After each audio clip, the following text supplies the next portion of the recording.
Folks. Of course, welcome to our marketplace segment, sponsored by Nextdoor. This is where we, of course, focus on black-owned businesses every single week. And so, normally we have the stinger. We'll play that before our next segment. There's some news that came out. Will Smith and Jay-Z. It was announced they were investing $165 million into a company that deals with homes, a deal for renters. But what was interesting about that is that a lot of people on social media took to social media and they were highly critical of this decision, and sort of shook my head and said, well, why? What's the deal here? I was talking to my man, John Hope Bryant, founder of Operation Hope, and he said, you know what, let's talk about this so we can really explain to folks what business is really about and how folks actually work. He joins us right now. So, John, give folks the details of this investment and what it means and what really, I won't say it ticked you off, but let's just say caused you to say, we need to actually have a real conversation in Black America about business.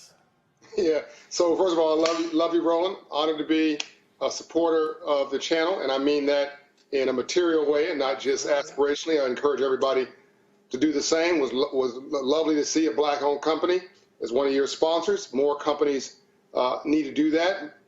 Mainstream companies, certainly minority-owned companies. We need to buy our own block and invest in our own product. You know, we in my book Up From Nothing, you and I have talked a lot about the different mentalities. You have a winning mentality, a thriving mentality, a surviving mentality, and a spectator mentality. And this is like spectators like on another thing. Because you look at this investment and it's really two different conversations. You read most of the press and it's Will Smith and Jay-Z have invested as part of a group in a rent-to-own company. Okay, I actually think, my God, two brothers firmly from the hood, hell, a venture capital firm in one hand and a private equity firm on the other. That's fantastic. I mean, isn't that a beautiful thing that we want? Don't we want that? And they made their money legal and investing it Likewise, that memo got missed. Folks on Twitter, at least where I saw, including a very notable person who I think is a historian par excellence, but maybe we need to talk about financial literacy a little bit, went in on Will and Jay-Z, and I can't figure out why. It's, first of all, I guess people were upset this was a white-owned company. Well, the company never said they were anything other. They never said they were here to save Black America. It's a rent-to-own company, right? And they're, it appears, trying to do affordable housing for low-income people. There was an immediate assumption that this was a scam, that poor people are going to be, and poor Black people are going to be abused. So you have this discussion in Black America that's very, actually, cynical. And then if you look at all the rest of the press, I encourage everybody to watching this, don't trust me, do your own search. The rest of the press is just pretty straight ahead. Couple of things, Roland. First of all, it wasn't just this is not Will and Jay putting in $165 million, as has been reported by our folks. They were part of an investment group. Right. Number two, there's no bad reputation. And by the way, I think this company probably took a page out of one of my books for a company that I own that does something similar to what he's talking about. And I'm saying, as somebody who actually should be a little aggrieved by it, bravo. I'm happy that he got the investment and he's doing this thing if it helps our people. Now, if they are found to be scamsters, if this company is found to be illegitimate, we should be all over them like a cheap suit. But at the moment, it's just the perception that this company was doing rent-to-own and that somehow Jay-Z and Will Smith were manipulating our people. I can't figure it out. So here's the tweet that you're talking about. So this is the tweet right here that Nicole Hannah-Jones sent out on August 1st. The story from The Root: Jay-Z and Will Smith invest in a company to help low-income folks go from renters to homeowners. She tweets, "Credit counseling is not what will take low-income renters to homeowners. Wealth will. All this program does is charge struggling people additional fees for being poor, which is what every other predatory lender does." Now, it got that particular tweet, 3,000 retweets and 16,100 likes. Now, this is what the story actually says. Landis Technologies raised $165 million to purchase 1,000 homes. It says the company purchases, according to Bloomberg, the company purchases a house and rents it to the client until they can qualify for a mortgage.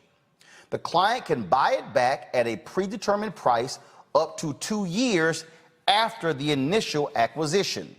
As part of its service, Landis provides coaching for clients on how to manage their finances to improve their credit and save the amount they need for a down payment.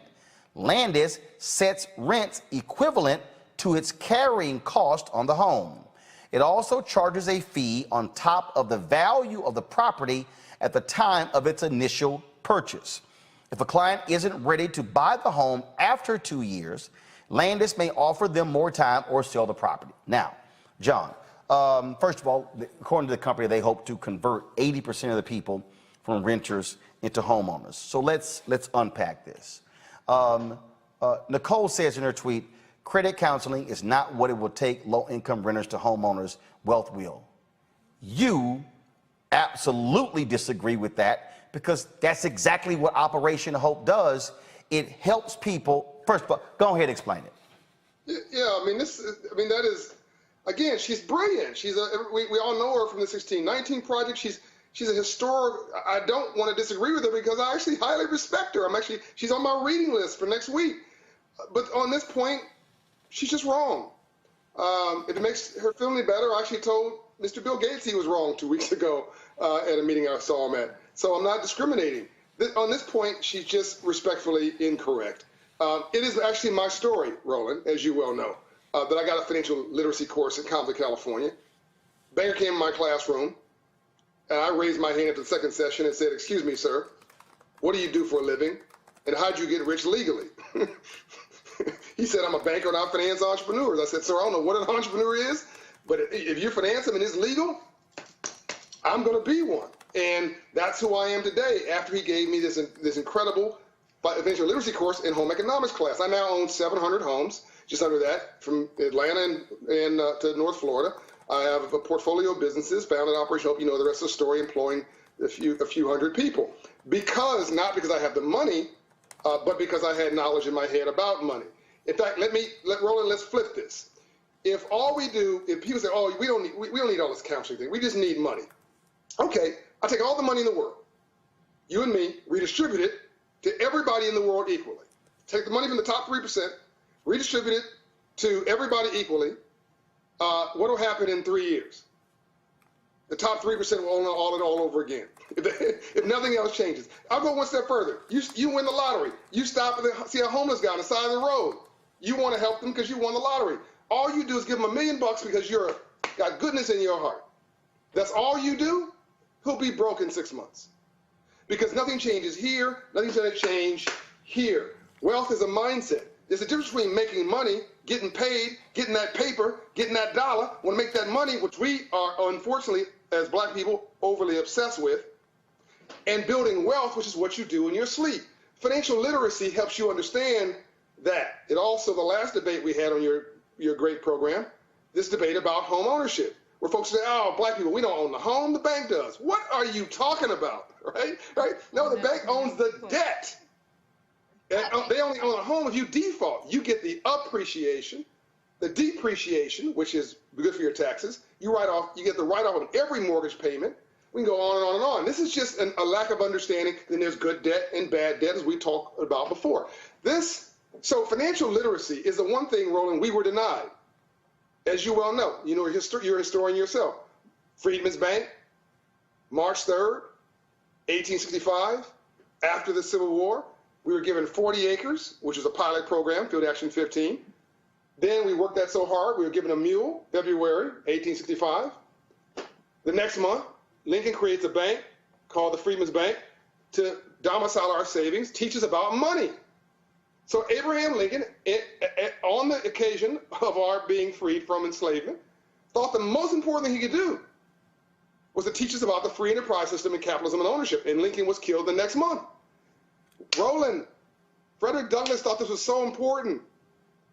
In order to save the bank, he put $10,000 of his own money in the bank in 1865 to try to save it and try to run the bank. Unfortunately, it was gamed and it closed in 1874.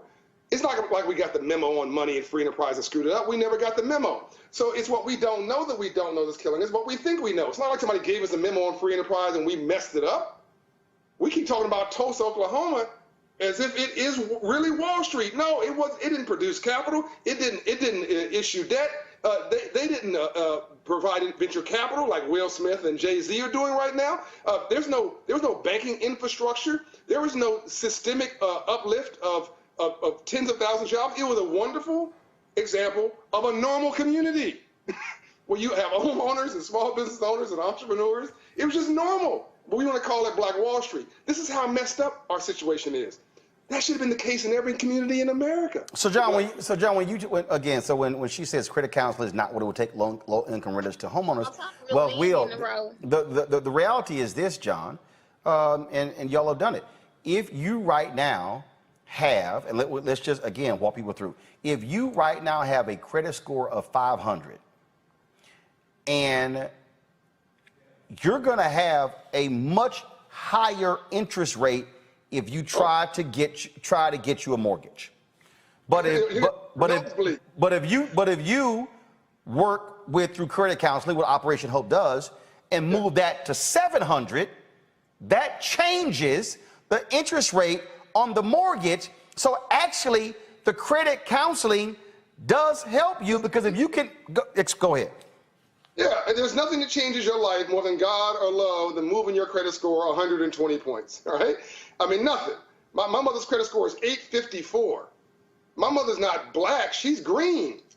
My mother worked an hourly job. So not only was that tweet by her incorrect about my life, which I just mentioned, is also incorrect about my mother's life, who worked an hourly job and bought and sold 7 homes, 7, because her credit score is to a point where she cannot be. If you have a credit score of 800, even 750, no one's going to tell you no for anything.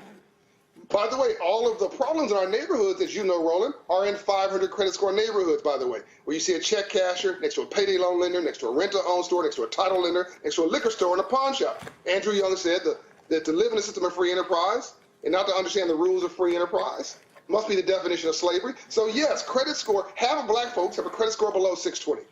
Fact, half of us. So while we think the bank may be discriminating against us on race, and maybe they are, the likelihood they don't even need to go that far.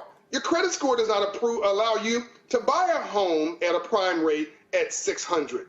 You can get a homeboy shopping network mortgage, as you're saying, a 21%, a 15% mortgage, which will on a $100,000, $200,000, $300,000 house will make your wallets explode. But if you can get your credit score rolling up to 680 through Operation Hope Coaching, which raises credit scores 54 points in 6 months, 120 points in 24 months. You get your credit score up to 680, your mortgage goes down to, I don't know, probably 7% in the current environment. You get your credit score up to 710, the mortgage is 3%. That's like them giving you money. So again, for the person listening, so if you increase your credit score to go from 7% to 3% means, again, how much you're paying on that mortgage, you're paying less. I want to bring this, and I do want to get your take on this here, because this is what the story says, that the company will purchase a house, rent to a client. So basically, you as a client, you're moving into a home that you will have, work with you 2 years to buy. Now, it says Landis is going to charge a fee on top of the value of the property at the time of its initial purchase. So we don't know what that fee is. But what this is, we don't. But what this is saying is, what they're basically saying is, we're going to acquire the home. We're going to give you 2 years and work with you to get your finances in order, credit score improved, for you to be able to buy the home. I don't know of many other programs that will allow you to, a sense, if you're low income, to move into a home. We're going to help you try to buy it, and then you have a shot to buy it after 2 years, and then the 2 years passes, they might give you more time. I'm trying to understand, again, how this is attacking the poor. Well, no, it's not. It's attacking clicks on the internet. It's what it is. I mean, it just created this firestorm of conversation. It reminds me of the two hobos. This is a Jesse Jackson story, Roland. The two hobos got kicked off the train. They're upset about it for non-payment. One hobo said, "Man, I'm so upset, I think I'm going to buy this here train." The other hobo said, "Yeah, I'm upset too. I'm going to sell it to you." Let that sink in for a minute. Both of them so broke they can't pay attention. They're talking past each other about about a situation that nobody is paying them any attention on. The train is gone. The train in our neighborhood of home ownership is leaving, and we're having ridiculous debates. Gentrification, which is a conversation that we should have at some point, is really just a movement of middle class values. Why aren't we buying the house with the tree in it in our neighborhood? Buy it, rehab it, rent it, and own it. Buy it, rehab it, rent it, or buy it, rehab it, and live in it, and watch that equity go up for ourselves. That's a whole nother conversation, but real estate values are doing nothing but going up, and that's been the case since the beginning of time. So put that issue aside for a moment. To your point, the answer is yes. It's a very unique program, and I'm talking about somebody, theoretically, Roland, I'm their competitor. I'm sorry, theoretically, they're my competitor.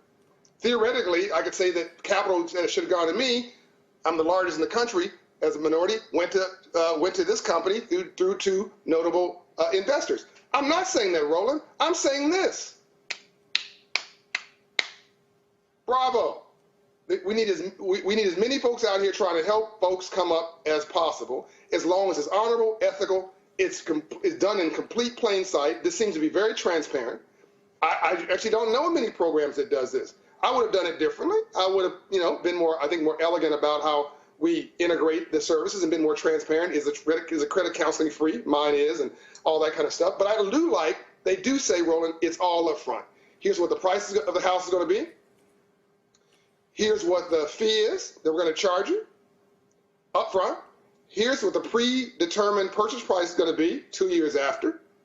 And if you need more time, we'll give you more time. Now, if you don't like the deal, you walk away. You find a better deal, you go do the deal. From what this is saying, and they say that the rent will be based on their carrying costs, there's an assumption here that's going to be also at market. In other words, the rents will be at market rate. But if it's not at market rate and you're getting a bad deal, leave. Sounds pretty basic to me. John Hope Bryant, founder of Operation Hope. Always a pleasure. Thanks a bunch. Radical movement of common sense. All right. I appreciate it. Thank you so very much. Okay. One of the most stressful days of my life was when this one got out.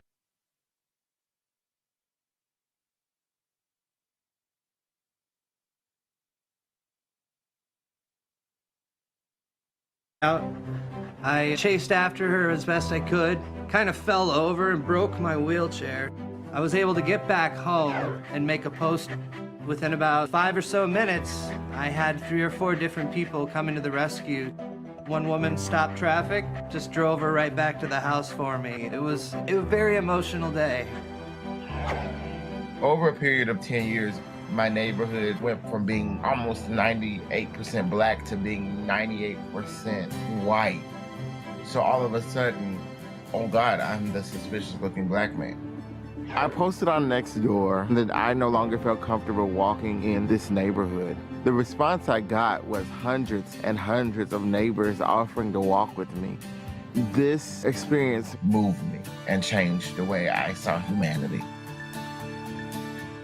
At Nextdoor, we come to work every day to help cultivate a kinder world. We want to make sure that everyone has a neighborhood to rely on. When we started this company, we felt that technology had an important role to play in bringing communities and neighbors together. We knew that having the support of your neighbors was critical. When I found out I was becoming a father, I panicked. What am I going to feed this kid? I posted, hey, any other gardeners who might have extra soil, seeds, equipment, and they came up from everywhere. As human beings, we want a sense of safety and anything that gives us that sense of connection. You drive through a neighborhood and you see houses and bricks, but really what you have is people, business owners and entrepreneurs. We know that the locals are what keep our restaurant going. When somebody says that they enjoy our restaurant, it brings us business. It's been really cool being able to cheer on your neighbors as they open up the next coffee shop. When Hurricane Harvey first hit Houston, I realized that Nextdoor was much more than just a day-to-day utility. It was a lifeline to the community. The neighbors have been using that Nextdoor app to coordinate evacuations. When the pandemic started, people did have the urge to help, but often they didn't know who to help or how. Our Nextdoor group took off explosively. Just after a year, we had over 1,000 members. Nextdoor evokes a sense of pride in your neighborhood, and we know that people globally are craving for that. We posted our music video on the Nextdoor app. A lot of people in the area liked it. And people are beautiful. Let's go see the beautiful. Keep them rhythm for the vibes we got. Stay on the drums. I think the video meant a lot to our neighbors because it portrays the Cascade area in a positive lighting. At the end of the day, this is a business model about people and neighborhoods and communities. Wouldn't it be beautiful to connect Wall Street to Main Street and to do well and do good at the same time? It's going to be the legacy of 2020 that Nextdoor put neighbors together for a cause and then forever. Thank you very much. It often starts online, but we know that it continues into the real world, and that is the superpower of Nextdoor.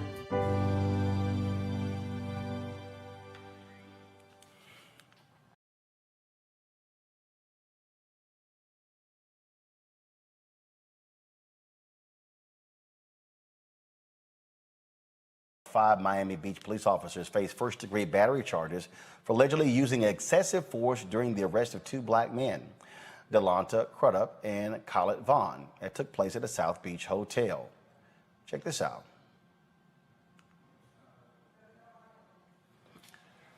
Now, this is surveillance video. It shows an officer chase Crudup into the lobby of the Royal Palm Hotel.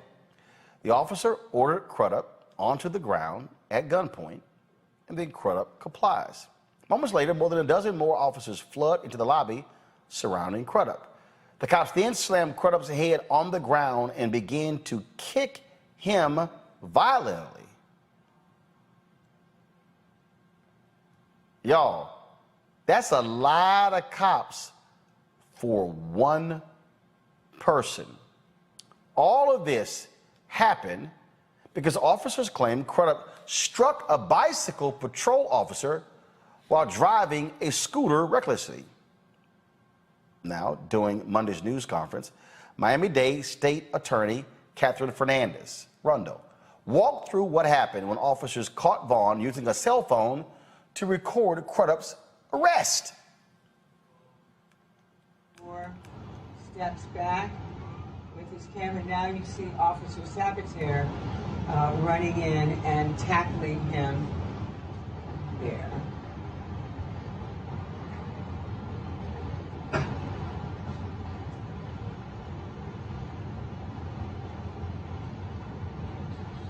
Watch what happens next. I'm sorry, but it's all we have. It's what it is. So if you could play that, George, please. Now what you see, there's a series of punches in the back rib cage area or kidney area. It's on the back. You see that there? See that there? There are different videos of the same thing, so that's why it seems repetitive. Do you see it right there? Can you roll that back, George, please? See the back there? That's Officer. It's a different angle using body-worn cameras at this point.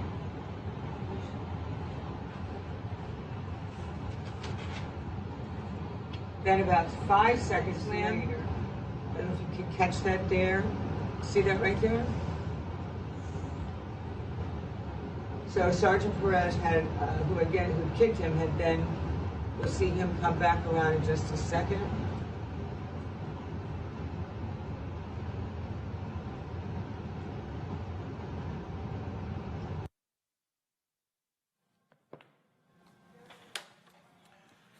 Crudup was facing several charges, including aggravated battery of a law enforcement officer. Vaughn was charged with resisting an arrest, with violence, and impeding a police investigation. After reviewing the video footage, Police Chief Richard Clements requested all charges against both men be dropped.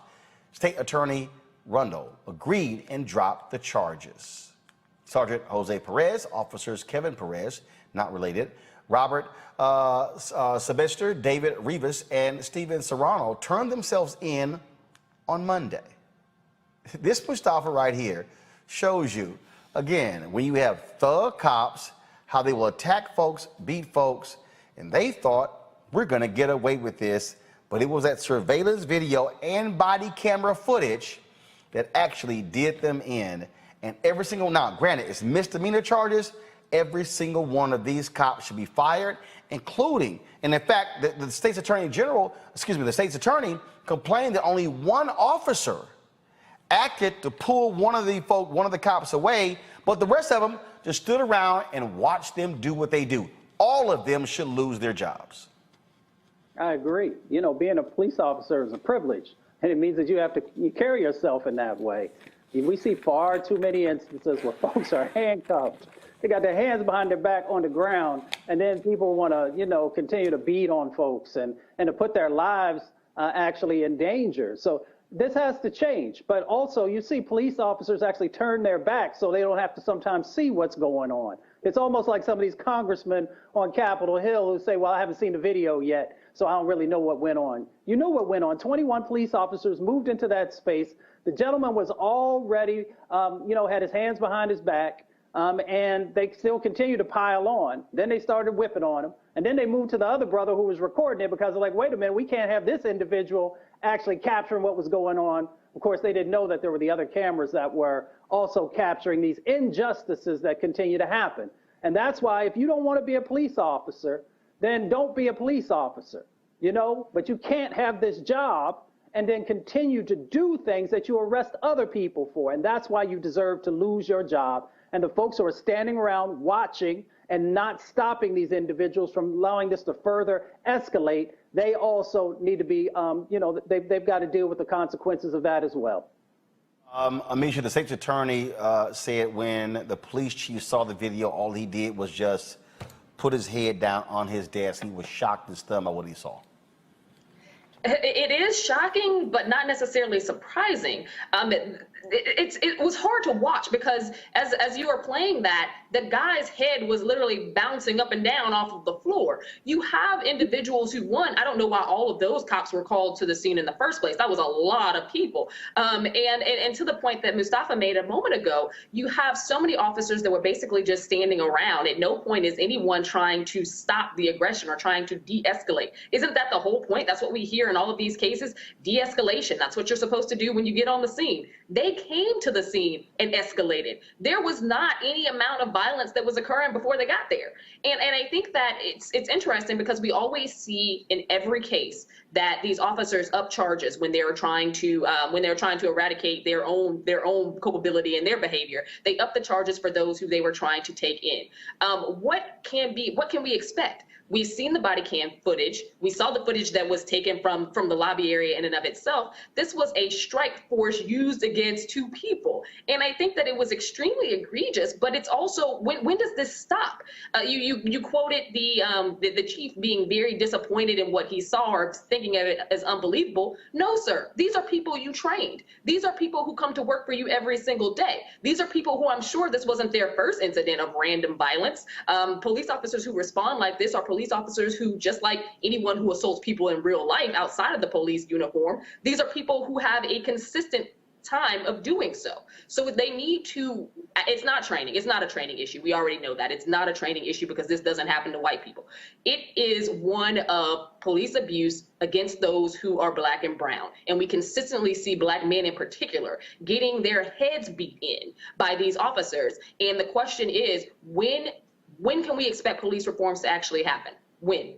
Yesterday would be too far. We need these things to happen now because thank God those men came out of this situation alive, but far too many of our brothers do not. Well, I'll tell you what, Teresa, we have seen Miami Beach have lots of problems in the past with thug cops. We have, and it won't stop. We will continue to see, unfortunately, this injustice against civilians, against taxpayers, and against black men and women until the justice system decides to do their part.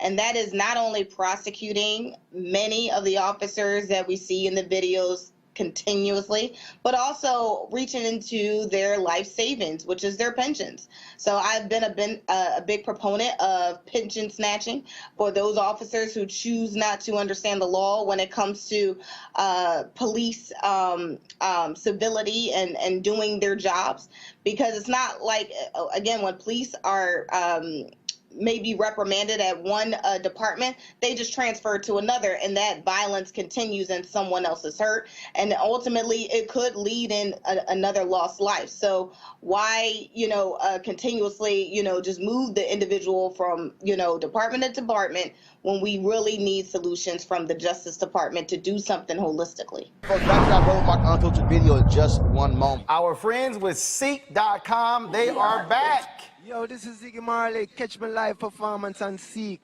Bon Jovi, you're watching us on Seek. What's going on? This Quavo Huncho. Right now, you in the Huncho's world. Please let the music play.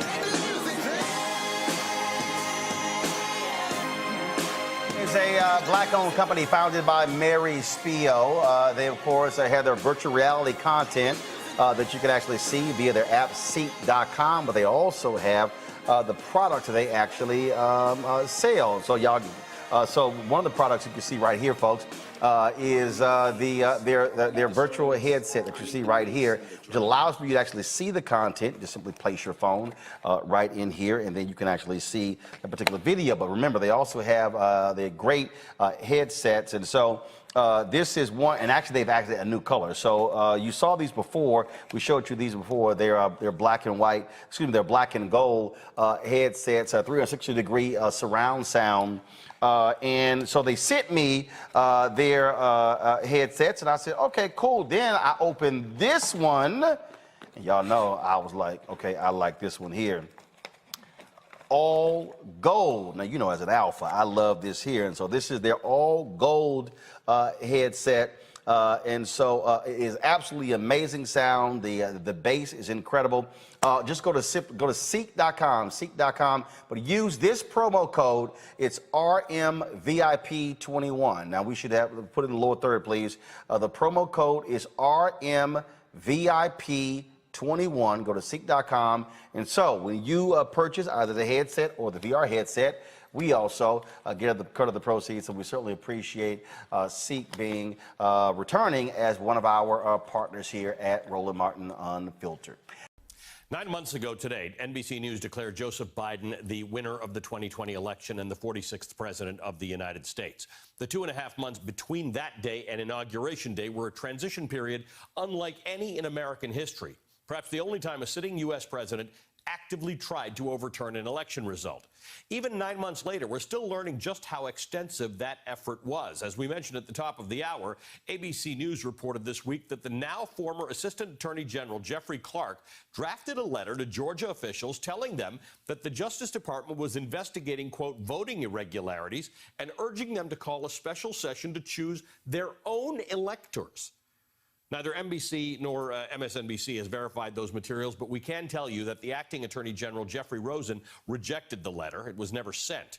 On Wednesday night, Congressman Raja Krishnamurthy, a member of the House Oversight Committee, told me that Clark had drafted similar letters to officials in 6 states that all went for Biden. So it looks like he had more than just Georgia on his mind. And these revelations come after last weekend's reporting by the New York Times' Katie Benner that Trump himself pressed the Justice Department to declare the election results corrupt. For more on this, I'm joined by Joyce Vance, former U.S. attorney and now an MSNBC legal analyst and a professor at the University of Alabama Law School. Also with me, Roland Martin, host of Roland Martin Unfiltered, who is so devoted to his craft that he's doing it even while he's at a benefit golf tournament this morning. Great to see both of you. Joyce Vance, you have written an article along with a few others in the Washington Post, a roadmap to prosecuting Donald Trump, in which you lay out some crimes: conspiracy, obstruction of an official proceeding, RICO, violation of the Hatch Act, and inciting insurrection and or seditious conspiracy. Here's my question to you. I had a whole bunch of people tell me they didn't even want a January 6th commission because it would be like impeachment all over again. They've already seen this. It's been done. Donald Trump's been impeached twice. But we're actually working on new evidence. We've got new stuff that makes what you thought happened on January 6th even worse than it was. And you and others like you think there should be a criminal prosecution for this. So this is why, folks are so often dismayed by the fact that prosecutions take a long time to come together. Indictments can be delayed for what seems to the public like an unconscionable amount of time. But the reality is, from inside of the game, if you're a prosecutor and an investigator, these facts come to light slowly. And often you can miss the worst conduct if you're too eager to jump too soon. We're seeing that happen in real time now. And the argument that we make is that DOJ needs to be, if it is not already, seriously investigating a number of crimes that range from a conspiracy to defraud the government, to obstruction of official proceedings, to sedition and incitement of insurrection charges, but also voter fraud claims based on this effort by Trump and his allies to have states tabulate false votes, and even a criminal hatch provision. That's not to say that all of these charges should be indicted, but DOJ must not move past the effort to fully investigate these items in a criminal sense, even while Congress continues to keep the momentum up with the January 6th Commission. Facts can be elusive things, and people who are involved in criminal activity want to keep them from coming to light. So it can be a frustrating process, but frankly, I think we're now at the point where the truth can come to light, where the former president no longer has the power of the pardon and other accoutrements of the office of the presidency at his disposal, and we will finally see accountability here. Roland, do you think people get, and you're from Texas, so this is playing out in real time there. Do you think people get the connection between the suppression of voter rights, these restrictive voting rights bills, and the actual stuff that was going on, the actual efforts that the last administration was involved in, or the last president was involved in, to potentially overturn the will of the people in places like Georgia and Pennsylvania and Arizona and Michigan and Wisconsin? Do you think that connection is obvious? No, I don't think the connection is obvious, because part of the problem has been the unwillingness of Democrats to forcefully explain this to the public. That is the fundamental problem here, Alshie. The reality is this here: Donald Trump is thug in chief. That's who he was. And so when you see the changing of all of these laws, it is to accommodate what he was trying to accomplish. This man is going to run in 2024. We've got to confront this.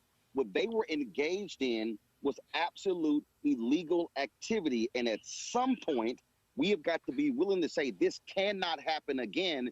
And we must target every single person. They will try it again. And the Republicans in the Senate and the House, they don't care. They care about power. They care about control. And we must confront this. We cannot allow these thugs to be in power again.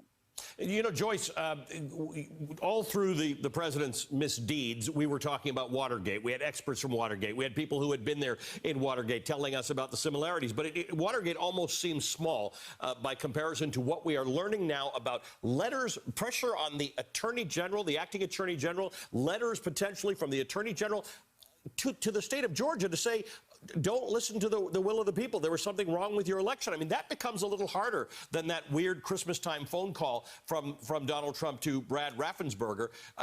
One of the things I'm most worried about is we don't actually have guardrails to prevent against this happening. It depended on good people of goodwill to say, I'm not doing this. It is frightening. We should all be frightened. I think it's easy to discount events when you're living through them, but Roland is dead on the money. We need to be very focused on what's happening now. I don't say that in an alarmist fashion, just pragmatically as an American, because what Trump and his cronies tried to do after this election with getting state legislatures to throw the election to Trump, that has now become the law in a number of states. For instance, Georgia, yes, where there's a bill that permits the legislature to intervene. So, Allie, I think the good comparison isn't Watergate, it's the Civil War. You made that point at the top of the show where there was an effort to rend the Union asunder. And the difference is that at the end of the Civil War, there were people who came forward and surrendered, who acknowledged that they had been wrong. Trump has never done that. Trump is dedicated to moving forward. He will do it again. He will subvert the law. That's why it's so imperative that DOJ take this seriously. And although DOJ doesn't like to engage in criminal prosecutions, this is the rare exceptional case where it must happen or we are at grave risk. Hey, Allie, I want to expand just a little bit more. Yeah. Republicans in Pennsylvania literally were trying to change how members of the Supreme Court in the state were elected. They wanted to go to districts because they were angry with their decision. In North Carolina, after they lost control of the state Supreme Court, they tried to give more of the power to the court underneath the state Supreme Court. So what we have to understand here is that Republicans today, to your point, they have no morals, they have no values, they have no principles. This is not about America or democracy. They are choosing power, even over party. And what we have to realize, they are doing it in our face, which tells you they will continue to do it in 2022 and in 2023 and in 2024. And God forbid that thug somehow gets the nomination and comes close to being back in the Oval Office. If you think the crap that he did for 4 years, if you think that was crazy, just watch what this man would try to do with the second term. America is in danger, and this is real. What do you make of this notion that you somehow are a scary candidate, meaning that you would come into Congress and be causing dissension within the Black Caucus? I saw some of the comments over the weekend. Again, the fierce campaigning that is happening on both sides. Well, you know, that's why some of them, they just want to try to caricature me. That's nothing new. We know that Black women have endured this since the inception of this country. It really is a shame to see members of the Black Caucus play into those types of stereotypes. I wonder, did they think that the Reverend Dr. Martin Luther King Jr. was scary when he stood up against this nation and talked about the three evils: militarism, poverty, racism. I wonder, did they think that Fannie Lou Hamer, sharecropper from Mississippi, was scary when she united with her poor white sisters and brothers and family and friends in Mississippi and started a freedom party and actually challenged President Lyndon Baines Johnson and the Democratic Party in the 1960s and called them out for not doing a good job when it came to listening to the cries of the poor, the working poor, and the barely middle class. So we find ourselves in that same scenario right now. And so people who want to uphold the status quo, they come in all phenotypes, and there's always people who want to uphold the status quo in every single generation. And we see that right now, right here. I wondered, did they think Rosa Parks was scary when she challenged? And on, Roland. I can give countless examples of the very people that we come together to recognize and uplift right now in the 21st century. They were vilified and maligned in their time when they too were fighting against the status quo. When we look at this particular race, folks obviously will be going to the polls. What do you see as the starkest contrast between you and your primary opponent, Shontel Brown? And first of all, let's be clear, it's not just the two of you in the race. That's right. Is it like 13, 15, 20, 50 people running? You got it about right. There's 16 people in total. We count the 3 Republicans who will be in their own primary, but yes, there are 13 Democrats running for the seat. Thank you for that moment of levity.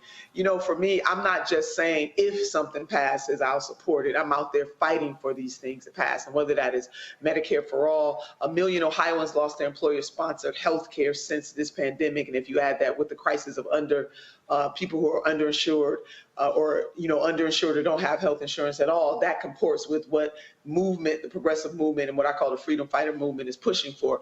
I'm not just saying that if $15 an hour passes, I'll vote for it. I'm out there in the streets fighting for it, have been doing that for over 6 years. I do understand from my lived experience how people who are poor, working poor, and barely middle class feel and the needs that they have.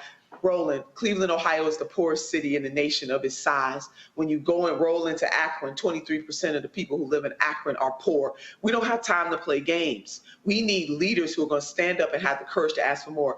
And that is not in contradiction with working with somebody. Of course, if the administration does good things, if the Congress is working on good things, I'm going to be right there to be partner with. But being a partner does not mean being a puppet, and working with does not mean acquiescing to. And if we look at all the greatest socio-economic justice changes that have ever happened in the United States of America, it happened not because politicians got a clue. It happened because ordinary people put a little extra on their ordinary, and they pushed the body politic towards justice, the A. Philip Randolphs of the world, the Ella Bakers of the world. So these very people are some of the same people that were against even President Obama being president of the United States of America. These are the same forces. And Roland, let me make one other point. My major competitor is taking money from Trump Republicans.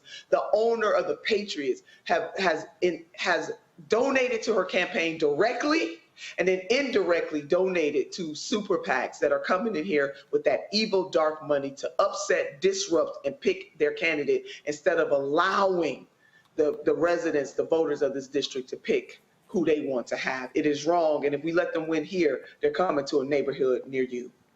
One of the things that we look at these races, turnout is always an issue. And so I was looking at these tweets by Wyatt Ruthven, who is with the South Carolina, first of all, who is, very much covers politics, follows politics. And this is what he tweeted out. Final Ohio 11 early voting numbers out of Cuyahoga. 27,199 ballots requested, 20,681 were returned. In Summit County, 2,431 ballots requested, 2,236 ballots returned. He said, based upon these numbers, I'm predicting a total turnout of 40,205. That has got to be unsettling. I mean, look, most congressional districts around 700,000 people. They have 16 people running, and turnout, some say could be anywhere between 40 and 50,000. How are you and your campaign seeing turnout in this race? That's pretty much our prediction too, and it definitely makes me sad that people have opted out. I mean, here it is, a special election in the heart of summer.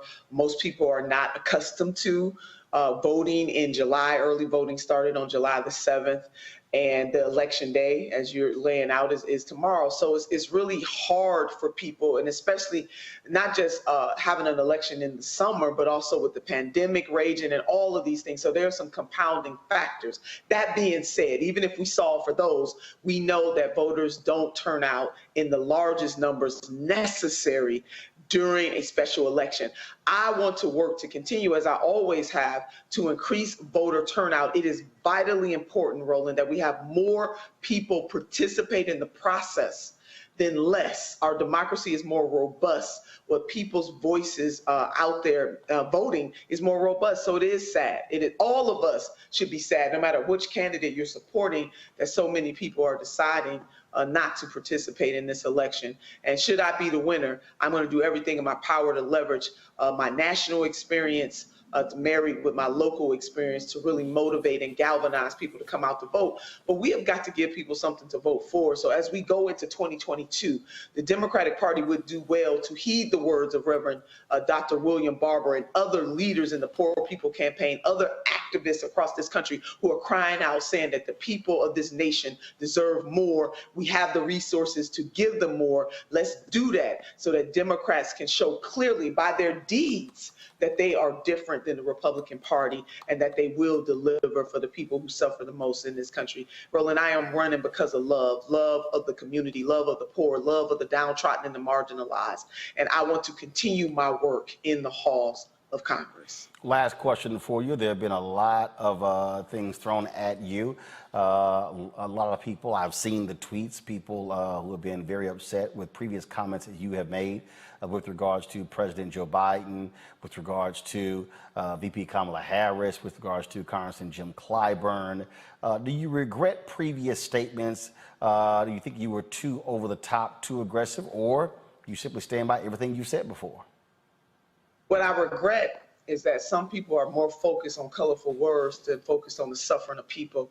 As I just laid out, Cleveland is the poorest city of its size in the United States of America. My sisters and brothers and family and friends in Akron, about 23%. What I regret is that folks went on vacation without expanding the moratorium on evictions. What I regret is a legal system that sees black men as more criminal than anybody else, and by extension, other people of color, and then people who are poor. What I regret is that we don't seem to get that the main things are the main things, and that's what we should be focusing in on, and not some colorful words, and not a black woman's agency in the United States of America. And so again, I am running this race to partner with anybody who is going to sit down or walk or run, whatever we need to do, on a justice journey to lift the people who are suffering the most in this country. And what I will say is that I am old enough to remember that on the debate stage during the primary, that now Vice President Harris called out the current president for his record on busing in schools. And I remember her saying I was that little girl, and she laid out his record. Now they are side by side. So the moral of the story is, if now Vice President Harris and the president now can work side by side, even though they had some harsh words, or she had some harsh words laying it down during the presidential debate, and nobody's upset about that anymore, then the people who got the dandruff up can rest assured that Sister Turner can work with, and looking forward to working with that administration on what is just, what is right, and what is good. I'm the dance partner for justice, but I am going to always put my district first. They are my first, second, third, and fourth concern. And lastly on that, I think people need to take another civics lessons, because the Congress is not there. The President of the United States of America is not the boss of the Congress. They are co-equal branches of government. And it is the job of any member of Congress, whether they're in the U.S. Senate or in the U.S. House, to advocate for their constituents and also to push the administration to do more, whether they are Republican or Democrat. And that is certainly what I plan to do if I'm elected. All right then, Nina Turner, we surely appreciate it. Thank you so very much. Thanks, Roland. Folks, back to our Roland Mark Unfiltered video in just one moment. Racial injustice is a scourge on this nation, and the black community has felt it for generations.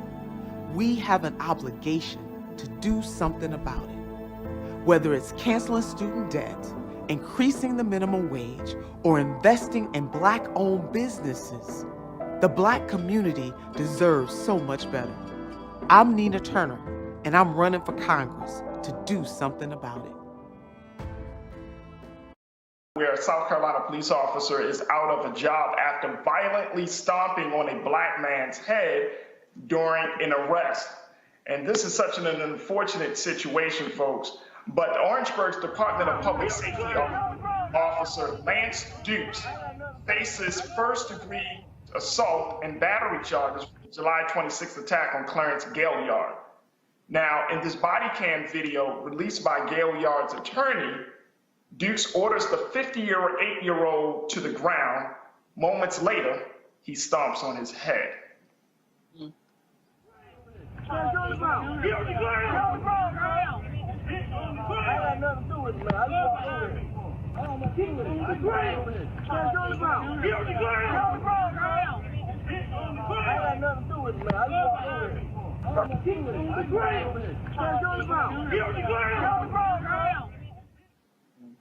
Now, Gailliard suffered a bruise to his forehead and was taken to the hospital by paramedics. Orangeburg public safety officials say that Dukes was responding to a 911 call about a man carrying a gun.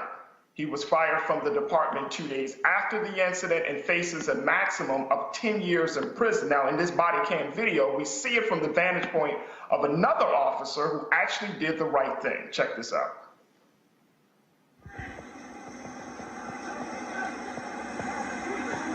Pharmacy, give me a description of subject. I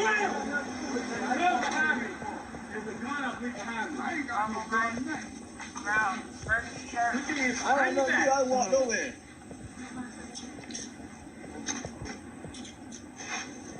There a gun back there? No. Ain't no gun. By that truck.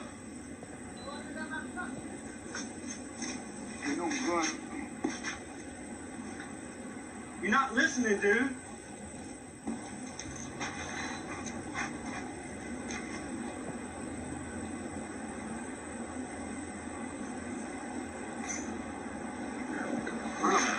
You got a gun on your hand? No, I ain't got no gun. I ain't no gun. Sir, what are you doing here? Where are you? I was over there in my cousin's house over there asleep. He said he walk over here with him. For what? I do not know. I do not know. I don't know what the hell going on out here. Sir.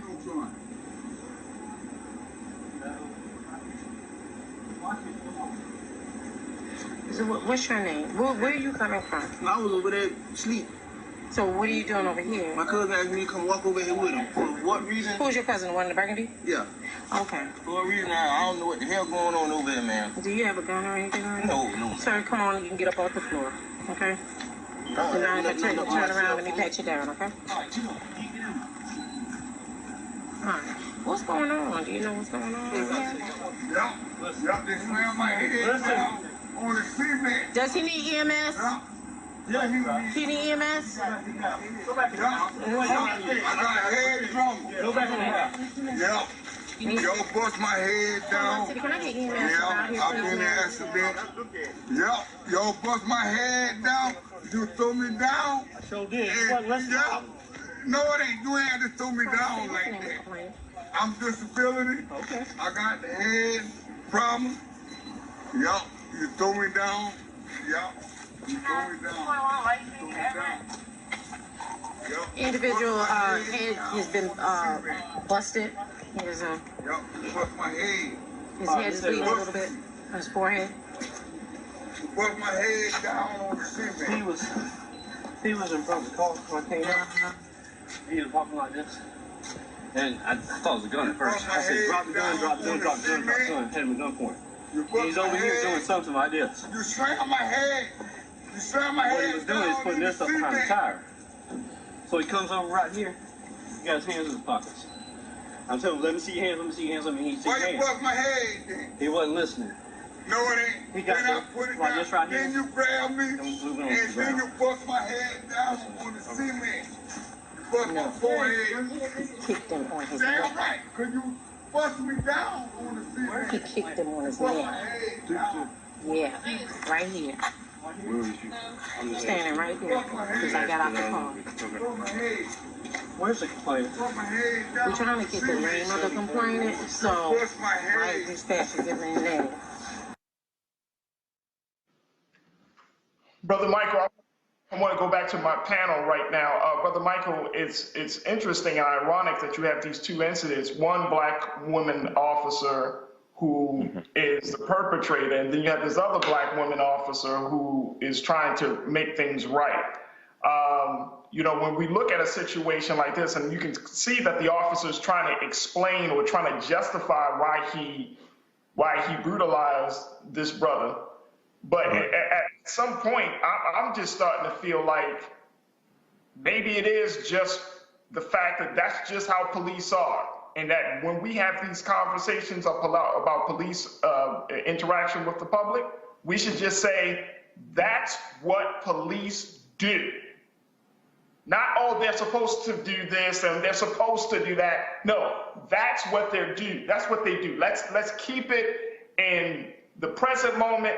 Let's keep it real. Let's not sugarcoat it. Let's not talk about the fluffy protect and serve. No, police will bust your head, kick your ass if you go against them. That's where the conversation, I think, needs to start at this point. Well, we see that some police officers are doing that, whereas others are not, and try to de-escalate the situation. I'm glad that sister was there to be reasonable. And I'm not sure how old she is. I'd like to know how old she is as well, because you have some older white police officers, especially. Now, some of them can be younger, but especially you have older white police officers who are hardliners, who have this mentality of do what you're told, period. Okay? And, you know, there are approximately 800,000 police officers across the country, approximately 18,500 police departments. Some do a much better job than others. So I'm glad that sister was there, and I'm glad that officer was fired. It was uncalled for him to kick him in the head, kick that brother in the head like he did. That was totally uncalled for.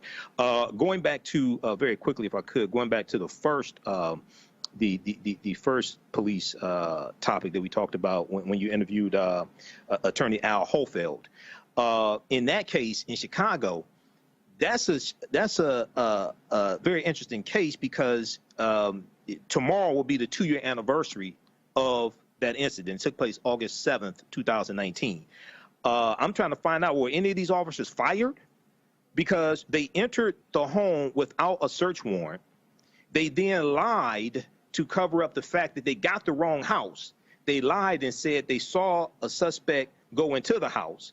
Their body cam footage proved that a suspect did not go into the house, which means they lied. And I'm wondering, okay, so what did you put in the police report? Did you lie in the police report also? Now, this took place 2 years ago. Has anybody been fired? Those are the officers who lied in the police report should be fired and prosecuted. Okay, so yeah, brother, that's a crazy case right there. No, and I'm glad, Brother Michael, that you brought that piece up, because I think that you know, a lot of times when you're talking about the follow through of these cases, we often don't hear about it. We hear about the infraction or the violation, but we don't hear about the follow through unless they're high profile cases. And and I'm hoping that in this case with Mr. Gaillard down in Orangeburg, South Carolina, the follow through is that the officer is removed. Now, he probably won't be, because this is America, and those type of things don't happen because one in violation. A joker got to get 10 violations on his jacket. Was that where the brother was kicked in the head who was on the ground? Yes, sir. Yes, sir. That's what you just talked about. I think, wasn't that officer fired? Didn't they say that the officer was fired? I mean, he was fired, but I'm just saying, you're right. It's just convicted. Yes, convicted. Prosecuted. He needs to be prosecuted for assault. Okay. Right. Yeah. Thank you. Okay. So, I mean, I'm hoping that leads to some level of conviction, something, because we just don't see it. And we just don't see it. And it's not enough just to get fired. Hell, it's not even enough just to say, we want money from you. I mean, we need the whole package. We can't get an a la carte type of justice. We need the whole package at this point. Back to that Roland unfiltered video in just 1 month. It's time to be smart. When we control our institutions, we win. This is the most important news show on television of any racial background. Y'all put $2, $3, $4, $5, $10, $15, $20, $30 on this and keep this going. What you've done, Roland, since this crisis came out in full bloom. Anybody watching this, tell your friends. Go back and look at the last 2 weeks, especially of Roland Martin Unfiltered. I mean, hell, go back and look at the last 2 days. You've had sitting United States senators today, Klobuchar and Harris. Whatever you have that you can bring to Roland Martin Unfiltered to support it, please do, because this information may literally save your life. Watch Roland Martin Unfiltered daily at 6 p.m. Eastern on YouTube, Facebook, or Periscope, or go to RolandMartinUnfiltered.com. Support the Roland Martin Unfiltered Daily Digital Show by going to RolandMartinUnfiltered.com. Our goal is to get 20,000 of our fans contributing $50 each for the whole year. You can make this possible. RolandMartinUnfiltered.com. If you haven't heard, Dr. Dre is under fire. Apparently, his 38-year-old daughter, who is the daughter of his ex-wife, Lisa Johnson, his eldest daughter, LaTanya Young, says she's homeless and has been living out of a rental car that is costing her $2,300 a week. Now, how has she been handling and dealing with herself? Well, she's been, doing DoorDash and Uber Eats. She's been doing other side jobs, like working in a warehouse for about $15 an hour. But she says that the billionaire producer has not been there for her for the past 18 months. Now, she did admit to the fact that she had received in the past, money to pay for her rent and allowance, but that all ended in the beginning of 2020. Now, part of the reason that she believes that Dr. Dre, her dad, has stopped giving her money is simply because she talks to the media and that she talks about things that her dad doesn't want her to talk about. As a result, she feels like she's being punished and that she can't communicate with her father, and that the only way to communicate with him is to go through his people.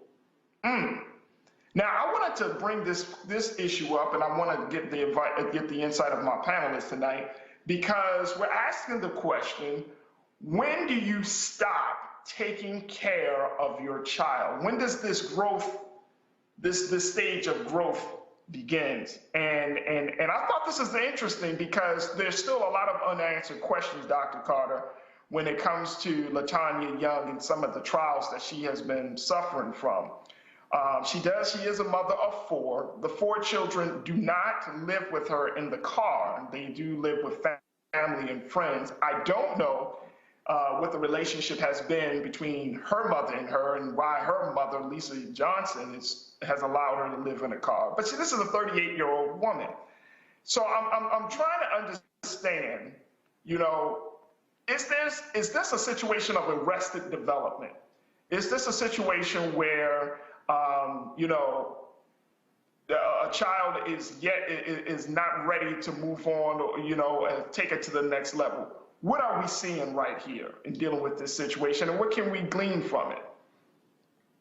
Well, I will say this: I'm a child of the family here, so this is something that I think has been a conversation in my family about when you're too enmeshed with your children and when is enough.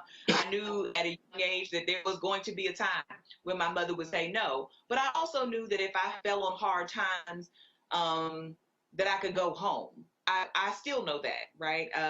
I know that I can do that with my parents. But that said, it's hard, being an outsider looking in. We don't know, as you said, all the ins and outs of their relationship. Maybe it's a strained relationship, at least from some of the things she said. It appears to be that way. But I also think, many of us want to sort of armchair psychologize this family and tell these people what they should be like. And most of us are only saying this because we know that Dr. Dre is a billionaire, and we say, well, he has it, he can do it, he can take care of her. Yes, he can. He can take care of all of us and then some, right? But what you should do as a parent is something separate. I mean, as you know, we are talking about a 38-year-old woman. We don't know what her circumstances are. We don't know why this has changed, right? And so I feel uncomfortable saying what Dr. Dre or any other parent ought to be doing for their grown child. I know, at least for me, I think the expectation was, I'm going to put you in the best position I can to be able to care for yourself.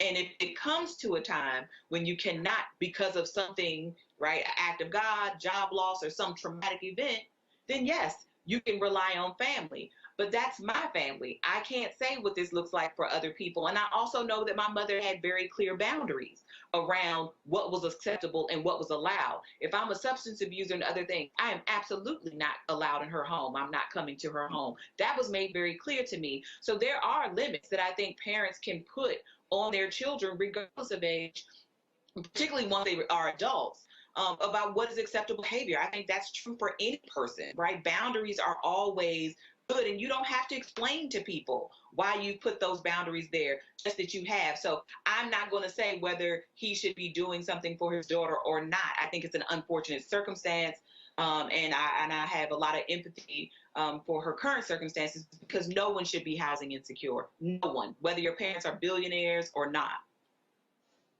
Oh, absolutely. Absolutely, Dr. Carter. I want to bring Brother Michael. What's your take on this? Because something that Dr. Carter said that I think that is a big message that is often in the Black community, at least in my household as well. I could be wrong, Brother Michael, on your end. But I remember my dad, he probably said, well, I didn't say it quite like that. Yes, you did, Dad. You told me when I was 18 years old, I better hit the road, man. You got to get up out of here. Now, that has been a part of our culture for a very long time, that you get to quote unquote adult age, and next thing you know, your parents are saying, all right, like baby mother bird, all right, you got to go out there and fly. Is it time for us to revisit that culture and say, maybe that's not the right move in this day and time? Maybe I should let my daughter stick around. Maybe I should let my son stick around a little bit longer till they complete college and things. Is that the right narrative or the right cultural point that we need to be following at this point, Brother Michael? Pandemic, it throws things off, and the rate of rent is skyrocketing. The price of homes is skyrocketing. The price of new cars is skyrocketing. The price of used cars is skyrocketing. The price of rental cars is skyrocketing.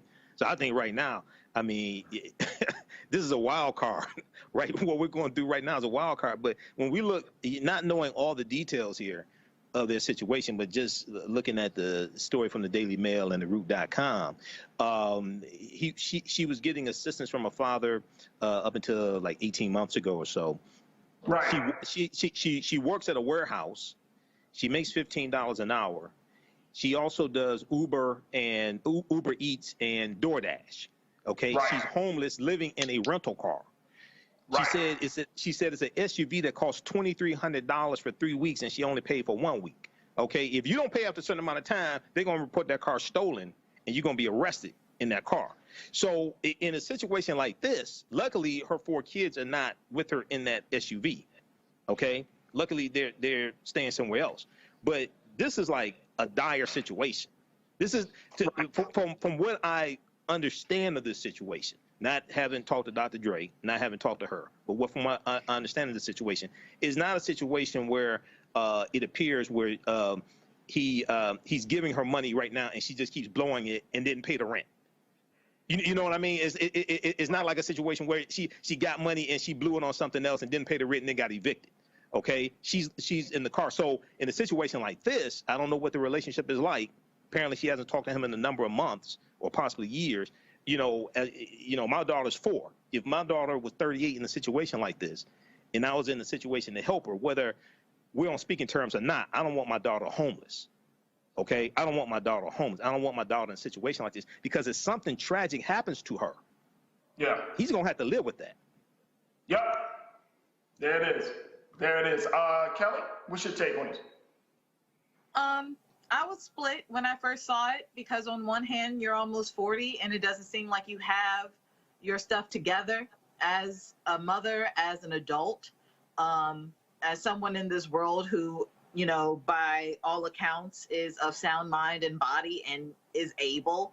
But on the other hand, let's be real. Dr. Dre does not have the best track record when it comes to his treatment of Black women, specifically those in his family or those he brings in as his family, being a wife, being a girlfriend, what have you. So my initial take on it is that it's none of my business, because it's literally not my business. But if we're going to use it as a conversation piece, it is interesting to see how many people or which people are leaning towards the notion of my baby is my baby and they're going to be good regardless, and the whole kicking you out of the nest come hell or high water. I feel like the latter is more of a Black American thing, because when I talk to and when my friends who are Black people but of different cultures, it is normal to stay home until you are about to get married or you are completely stable enough to become independent. But in saying that, that does not mean you don't have responsibilities at home. So it to me, there feels like a disconnect in that conversation where it's like, oh, is he going to just take care of her or whatever? Or is she just going to be out on her own? There's nuances to this. And in the real world, there's real nuances to it. So like if you're living at home and you're an adult, that doesn't mean you don't pay bills. That doesn't mean you're not responsible for the home. It's just, the home's just not in your name. So more or less, it's like an apartment, but your parents own it. That's how I've always seen it. And that's how people I know who are in that situation see it, because that's how it's being treated. But it's a collective effort to keep the home. So again, I'm split. At the end of the day, it's none of my business, but I wish her well. Folks, back to our Roland Martin Unfiltered video in just one moment. It's time to be smart. When we control our institutions, we win. This is the most important news show on television of any racial background. Y'all put $2, $3, $4, $5, $10, $15, $20, $30 on this and keep this going. What you've done, Roland, since this crisis came out in full bloom. Anybody watching this, tell your friends. Go back and look at the last 2 weeks, especially of Roland Martin Unfiltered. I mean, hell, go back and look at the last 2 days. You've had sitting United States senators today, Klobuchar and Harris. Whatever you have that you can bring to Roland Martin Unfiltered to support it, please do, because this information may literally save your life. Watch Roland Martin Unfiltered daily at 6 p.m. Eastern on YouTube, Facebook, or Periscope, or go to RolandMartinUnfiltered.com. Support the Roland Martin Unfiltered Daily Digital Show by going to RolandMartinUnfiltered.com. Our goal is to get 20,000 of our fans contributing $50 each for the whole year. You can make this possible. RolandMartinUnfiltered.com. Are the number of these Republican governors who have signed into law people who so-called believe in small government, who believe in personal responsibility, who believe that people should make their own choices. They literally are tying the hands of officials. I mean, to threaten to revoke school funding from schools in order because of a mask mandate. In fact, that was an emergency hearing today where they want to provide emergency opportunity scholarships for people who want to pull their kids out of public schools where they have mask mandates to enroll them into private schools. In Tennessee, they are threatening to pull the funding of school districts that put into place mask mandates. They're trying to literally save lives. Yeah. This is what I've been talking about, the danger of this post-truth, post-factual, post-science society that we're living in, where we aren't making public health decisions based on science, based on saving people, based on not overwhelming the healthcare system. We're making them, or not we, but Republicans more specifically, are making these decisions to score cool points with, people on Fox News and with their base who has an appetite for destruction, who has has an appetite for defiance, who has an appetite for, I guess, sticking it to the Democrats and big government, and it's to their detriment. And I think one of the reasons why they're getting away with this is because at the beginning of the pandemic, it was kind of presented as a black and brown issue. Oh, it's only black and brown people that are dying. For some reason, they don't care about grandma, great-grandma, grandpa dying. And so they're saying, well, if some older people have to die, that's fine too. But as Dr. Ebony Jade Hilton just pointed out, and you pointed out, this is impacting kids younger and younger. And as a mother of a 4-month-old, I'm absolutely terrified of something happening to her. I mean, I'm vaccinated. Everybody around me is fully vaccinated. She likely has some protection through the breast milk, but I could not fathom the idea of putting her at risk. And so the idea of sending kids to school without masks, it's just incredibly troubling and disturbing. And it just seems like they don't have a problem signing a death warrant. And I don't know if it's as much hubris or delusion, but either way, it's equally dangerous. And so this goes back to what I've been saying and what we always say on the show: elections matter. Elections have consequences. And people in these red states, they don't deserve to have their death warrant signed. They don't deserve what they're being subjected to. But that's the government that they voted for. And so I'm hoping that there will be some sanity in the courts, that there will be some lawsuits to try to challenge some of these mask mandates. We've seen where the vaccine mandates have basically been upheld by the courts. And it'll be interesting to see how these banning the mask mandates would hold up in the courts, if the same logic would hold. But it's very dangerous. It's very dangerous. And to think that some people are choosing to sign up for this danger is even more mind-blowing. So we have to try to tackle this disinformation in this post-science society that we're living in. And the one last thing I would say is, it's so troubling to know that it's not even about trying to contain the disease anymore, contain the pandemic and the spread. It's just basically saying you're on your own. If you don't get vaccinated, you're shit out of luck. And we know that kids can't get the vaccine, but hey, we'll figure it out. We're gonna, and I'm scared to see what kind of death toll and destruction we have to see from kids, because we know from the Sandy Hook shooting, there's an incredibly high appetite for children's deaths in this country. And I'm just very afraid to see how many kids are going to have to die or get long COVID or be in the hospital before people say enough is enough. Roger, we talk about, again, impact. We often have said on this show that the vaccine is done 100%. It doesn't completely ward you off. There are variants, how Delta. They are in Jackson, Mississippi. They're mourning the death of the sheriff in Hinds County, Lee Vance, 63 years old. Apparently there was he was fully vaccinated. Apparently there was a outbreak of COVID in the county jail. He was at home for quarantining, and he died this week. And the thing that, so you have that example, but really what I think what is really just confusing me are the people who are not listening to children's experts.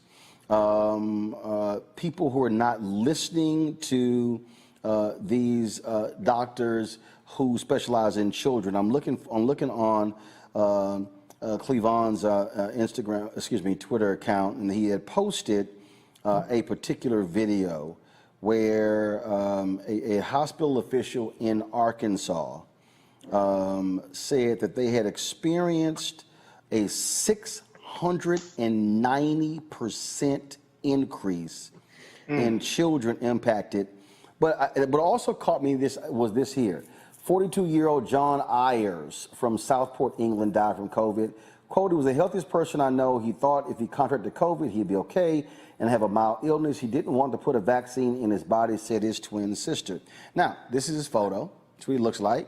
This is him in the hospital. Now, look, this was a very muscular, healthy dude. You know, for the life of me, I don't get these people who don't realize what's happening with our children. Well, I think it's a few things, and I think that once you start looking at, you know, vaccinating adolescents, there has to be a much bigger and deeper conversation because you're talking about children. One of the big concerns that I've been reading about and hearing about, Brother Roland, is the fact that out of the Children's Health Defense. This is a activist group founded by the attorney Robert F. Kennedy Jr. Who is actually one of the biggest spreaders of disinformation on the vaccine. Well, I mean, he brings up a point. I think we should, and I'm saying this is why we have the conversation. But look, there's a conversation. There's a conversation, and then there are people who are deliberately sending out misinformation, and he's one of those people. Yeah, Okay, and so- targeting our community specifically. Well, with flyers. Okay, fine. If we don't want to acknowledge him, but let's look at the fact that if you're talking about having children, and I have two children, I have an 8-year-old and a 2-year-old. So when we're talking about having children, we're talking about informed consent. We're talking about what is going to be the impact of the vaccine on their evolving bodies. We're talking about a whole lot of things. This cannot be just a simple rollout. This is not a PR campaign. This is my future. This is Reese's future. This is anyone that has children or caretakers of children. This is your future. So we can't have a big conversation about vaccinations, an experimental vaccination at that hasn't been fully approved, and it won't be at least until September, until we understand the whole, at least get the whole picture. I think one of the big parts about this whole process, Brother Roland, Reese, and Dr. Carr, is the fact that there has been a campaign of everything from fear to coercion to intimidation. Now it's just all out federal workers, you're mandated or you lose your job. But here's the deal, though. I'll be honest with you. I'm scared of death. You damn right. I mean, and I want to show this. And I want to show this. Doctor, I want to show this. Doctor, I want to show this. Nobody wants to die. I want to show this. Dr. Jose Romero, who is the pediatric infectious disease specialist at Arkansas Children's Hospital, this is what he said. Among children less than 18 years of age who were hospitalized in July, 58% were less than 12 years of age. Listen to this. I'm going to take it back. Just hold on one second. Among children less than 18 years of age who are hospitalized in July, 58% were less than 12 years of age. I think these numbers exemplify and bring out a very sobering aspect of the pandemic in our state. We have a group of individuals that are extremely susceptible to infection because they do not have eligibility for a vaccine. Among children less than 18 years of age who are hospitalized in July. So I'm going to pull you in here, Greg. So this is the conundrum that we're in. We are literally seeing children's ICUs filled to capacity all in many of these southern states. They are calling around neighboring states. They're saying, we have no room for your children. Yeah. I mean, if you're not going to take the vaccine for whatever reason, isolate. Don't have any human contact. If you've already taken it, save yourself. Wear your mask. Protect yourself. If you got friends or loved ones who are not going to take the vaccine, listen to them, ask them why, try to reason with them from a distance. And if you can't get through, cut them completely off. And as for this white nationalist Stoop Olympics, and it does look like the governor of Florida is going for the gold medal, which would be the nomination for his party, the White Nationalist Party, for the 2024 presidential cycle. You know, whatever happens to y'all, happens to y'all. I'm going to keep saying this until somebody understands it. There is no we in this country. There's no national soul. There's no national sentiment. There's only people living in the same landmass with various perspectives. That white woman in Arkansas that went viral the other day for her tortured biblical interpretation of why God doesn't want her to put the needle in her arm, I wish her well. I won't encounter her in the store. I will not encounter her on the floor. I will not encounter her anywhere in the world. And if you want to die, you go right ahead, because in order to get sick, you have to be alive. Let's not forget that. Meanwhile, the continent of Africa, about 1% rate. The countries in the world that have been rendered poor through structural capitalism, for every 100 people, they've got access to about a dose and a half, as opposed to people in the United States and in the global north who have, for every 100 people, access to 50 doses. And the cover of today's Financial Times talked about the fact that Moderna, which I took, and Pfizer have gone up on the price of their vaccine. They just unloaded $2.1 billion to the EU bloc, and they are actually charging more now for their doses. Capitalism was about to kick in. Now, we'll talk a little bit later about this housing crisis, but those at the very top, they could give a damn about any of us. And if you want to value your whiteness over your life, and you watch that cosplay on Fox between Ducey and Kilmeade, and you decide you're not going to stick that needle in your arm, God bless you. Your God bless you. I'm not getting anywhere close to you. And those of you who are essential workers, who have never stopped working over the last year and a half, who have to deliver the mail and bag the groceries and drop off the Amazon packages and do the DoorDash and drive the Ubers, put 3 masks on, because these damn hillbillies are going to kill themselves, and they're going to drag some of us with them. Don't let it be you.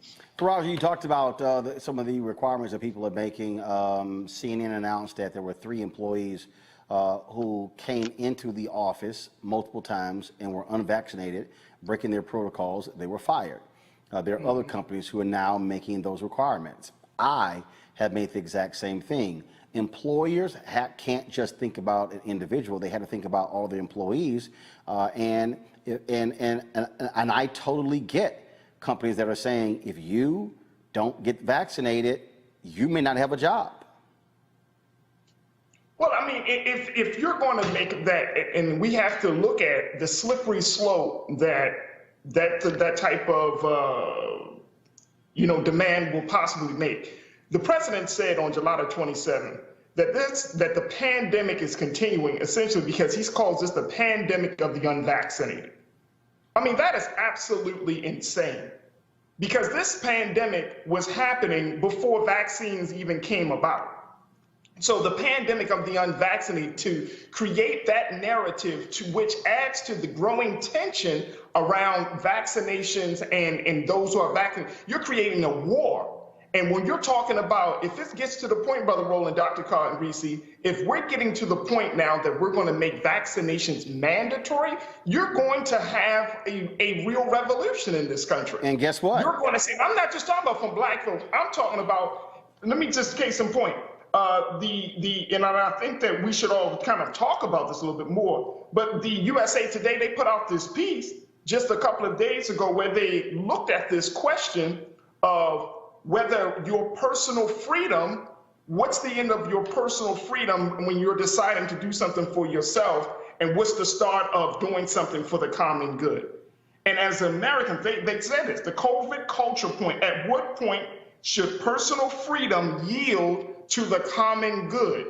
What is the common good? Now, is the common good saving lives? Absolutely. I don't think anybody wants to just check out of here, but the common good, based upon what we're seeing a healthcare companies that are reaping rich off of this vaccine. We're seeing the conflicting messages coming from the CDC. 70+% of the American people said that they have lost trust in the CDC and other agencies because of the conflicting messages. So what is considered to be the common good?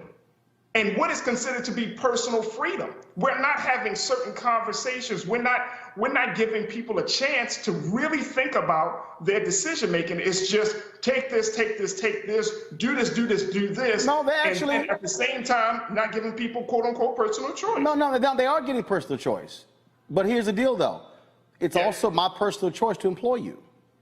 Here's the thing I think a lot of people really forget. And that is, when Greg said it, if you don't want to take the vaccine, fine, self-isolate. But the deal though is, if decisions that you make, a decision begets another decision. Right. And if somebody says, I am not going to take the vaccination, cool. There are things that are going to come with that you may not like. Now, if they want to say, well, you shouldn't be firing me. I mean, there are hospital workers right now who are angry and upset because hospitals have said, y'all gotta get vaccinated. And the hospital said, And if you don't, you lose your job. Now they yelling and cussing and fussing, but the hospital is saying, we are a hospital. we can't have you. And here's the other deal. How many of us have actually, of the four of us sitting here, how many of us have gone to the continent of Africa? I'd be there right now. I wish I could. I wish I haven't yet. How many? And Greg, you've been. I've been. Reese, did you raise your hand? Yeah. Yes. Okay. Didn't we all have to take a series of shots before we stood on? We for all of our personal freedom. That's right. We had to take a series of shots before we could even get on that plane. And if we landed, and they showed our papers, and they were like, nope, no shots. Hop your ass back on that plane, go back to where you came from. No question. Am I right, Greg? That's right, brother. But here's the thing, though, Brother Roland. Does this country have the mechanisms, the infrastructure in place to protect the citizens who may not be of the same mindset? Are we? And I'm asking because, like, for example, hold on. When you say protect them, how? What? Quarantine them under armed house arrest? What happens on the other side? So, okay, fine. You tell what happens on the other side is we have funerals. What happens? Then what happens? How do you protect those citizens? You just leave them to die? How do you ensure the rights of those citizens? No, but Faraji, that's the problem right now. The problem right now is, and I can show you, there are people who right now who did not want to take the vaccine, and they literally right now are making deathbed videos saying, what the hell was I thinking? They are pleading with people. So you just ask, how do you protect them? They are protecting them. They literally are hospitalized right now. The problem is our hospitals are being filled. And the reason, and Brother Roland, just real quick, dear brother, the reason that they're being filled is not necessarily because folks decided not to take the vaccination. We don't know, one, what the medical history of those individuals. Two, did they really wear the mask and do the social distancing? I'm all for that. So did they take the proper precautions? I'll show you this here. Travis Campbell, 43, from Bristol, Virginia, has been hospitalized more than a week due to the Delta variant, which also infected his wife and 2 children. The unvaccinated man is adamant about making videos encouraging others to get vaccinated now. Here's the video. This place was basically empty with COVID last week, but now it's full. So it is growing and it is getting stronger. Hate to hear lost a couple acquaintances in the past 24 to 36 hours. COVID, this Delta strain is something else. I would ask you,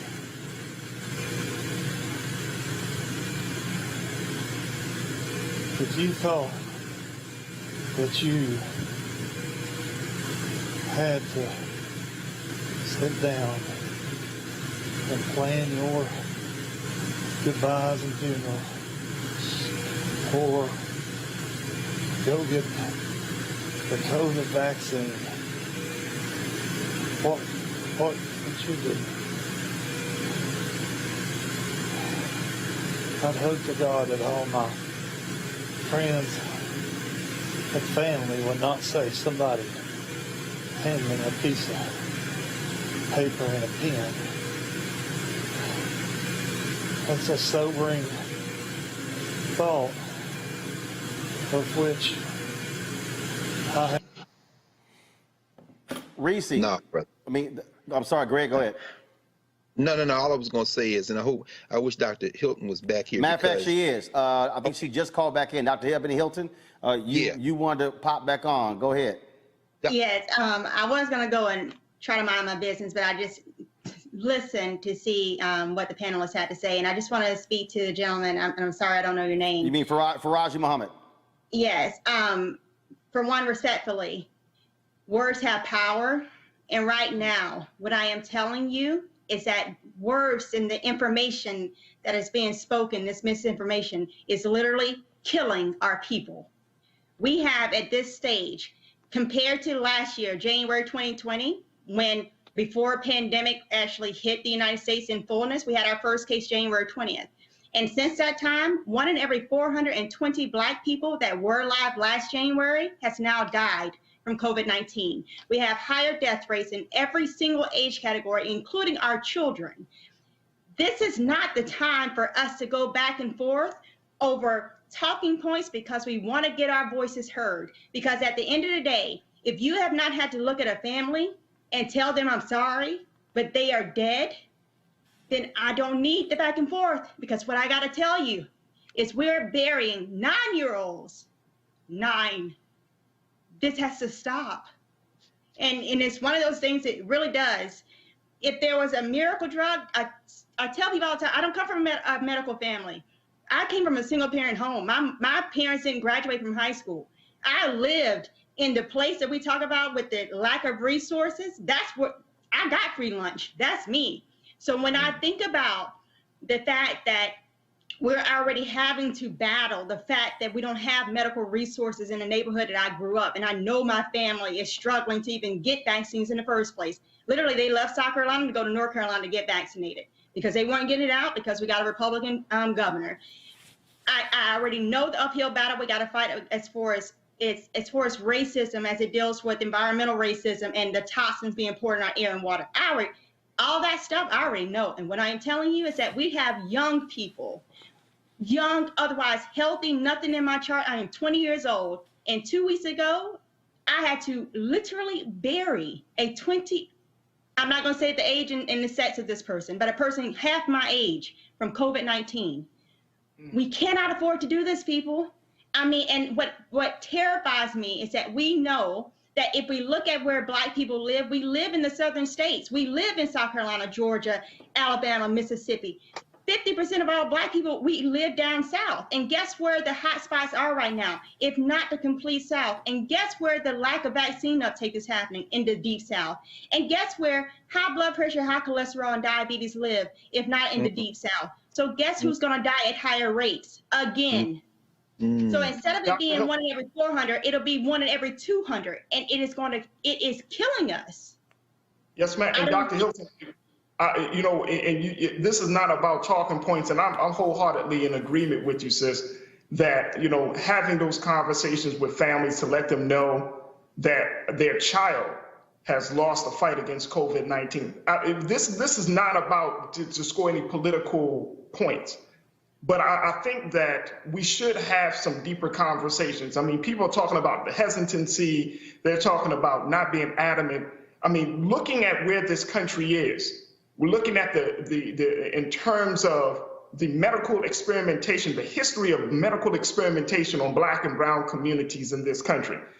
We can't just disregard that scholarship and that research. We can't just disregard the fact that this vaccine was produced in such a way, and I could be wrong, Dr. Hilton. I can be totally wrong, and I'll be the first one to admit it.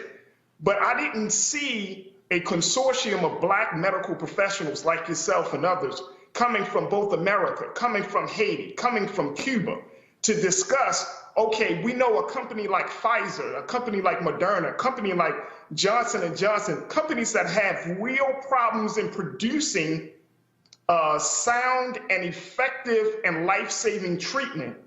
Let's see what other alternatives have been, can we look at?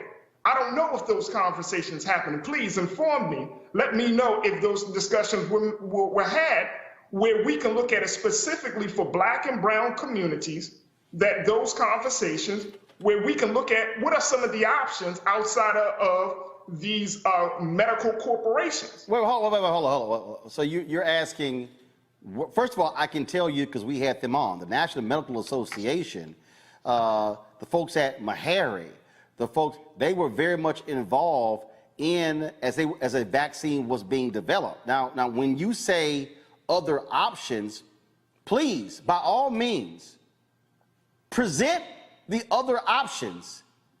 I think there are other options. Look at. We can look at South America. We can look at Mexico. We can look at Haiti. We can look at what's happening in Africa. When I looked at some of the numbers, Brother Roland, Dr. Hilton, when I looked at some of the numbers, again, correct me if I'm wrong, but in the global context, the United States has the highest number of COVID cases in the world.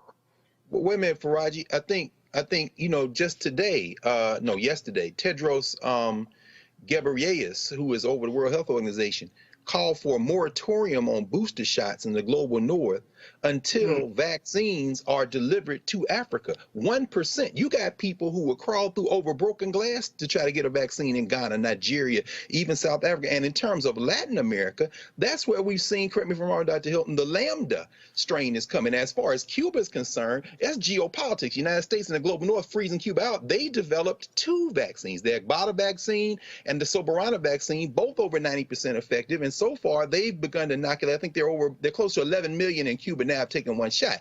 But Dr. Hilton, help me, because again, and Roland, I'm glad you mentioned President Meharry, James Hilder. You had him on before anybody. He's an epidemiologist. I mean, Wayne Frederick at Howard, the sister who's president of Morehouse School of Medicine. You had them on over and over again, and you've kind of been the thread through all of it, Dr. Hilton. So something I heard on the show the other day, the brother from A&T who you had on, Roland, made this point. But Dr. Hilton, correct me if I'm wrong, the Delta Plus, the Lambda, I mean, I had Moderna. Number one, that doesn't make me immune to COVID. But in terms of the new variants, am I now, because of those, if I get one of those variants, am I more likely to be a carrier with a mild illness? And then because the new variant looks at, COVID is not racist. And the new variant, help me if I understand this correctly, because of the new variant, I am more likely to infect an uninfected person than maybe even before they had a vaccine. It's just going, this vaccine's not helping me against, we don't even know if it's going to help me against COVID for Lambda. And is that true? Is that correct? Right, and it's one of these things. So let's define how variants come across. So it's almost, again, I don't come from a medical family, so I try to think in very simple terms of how I wish someone would explain it to me. So you can think about variants like the telephone game. If I say ABCD QRST, and then Reese says ABCD QRSTV, right? And then the next person says ABC QRLMN. That's the slight change where we keep the same base, but then it's slightly different in between. That's what mutants are. Because as COVID goes from me to Reese to Roland, the virus's only job and only goal is to be able to replicate. And it knows that if I can trick the immune system, then that's the most likely that I can get to the next generation of me. So I have to change slightly from me to Reese to Roland in order to get to the next generation, if that makes sense.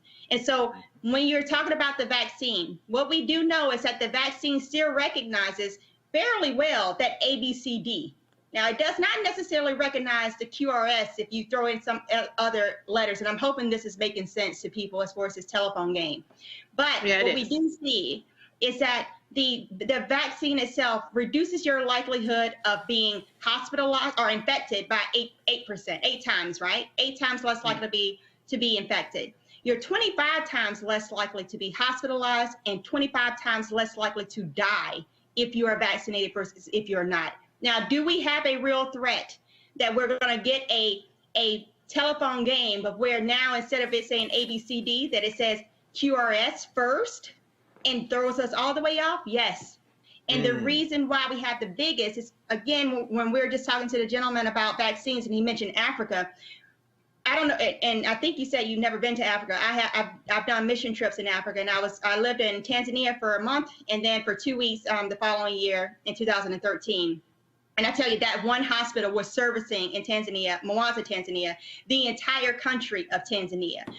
There is not a resource there that we have the luxury of having here in the United States of America. So when we're saying they don't have cases, it's not because they don't have cases, it's because they don't have tests for those people. Literally, we had patients that would walk to the hospital for days that I can put up, videos of what I took to show how these children who had infections within their belly, their families had to carry them for days to get to the hospital, and unfortunately they would pass away there. So we cannot say that they don't, and it's an injustice to Africa, the continent of Africa, actually, at this stage where 15% of the global population is vaccinated, but yet in Africa it's only 1.8%. Because they are not getting vaccines in the rate that the wealthiest countries are getting vaccines, and they are dying. And it's not only in Africa, it's in South America. Literally, when we're talking about the P1 variant, that was out of Brazil, right? We had the Alpha variant first in the UK. We had the South African variant, right? I don't know if y'all remember that one. And then we had the P1 variant, which was in Brazil.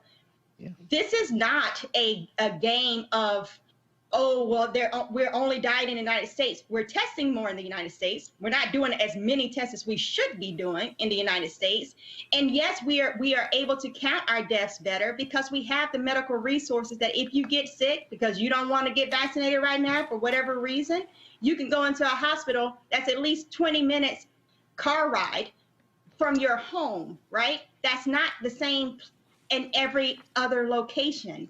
And unfortunately, it's that type of not understanding the system holistically that's causing a lot of people to doubt the system, and unfortunately it's costing their lives, because what we do know again is that in the United States of America, 1 out of every 420 Black people has died from COVID-19 since the start of the pandemic, and it's only going to get worse. We are again estimating right now we have 100,000 cases being diagnosed a day.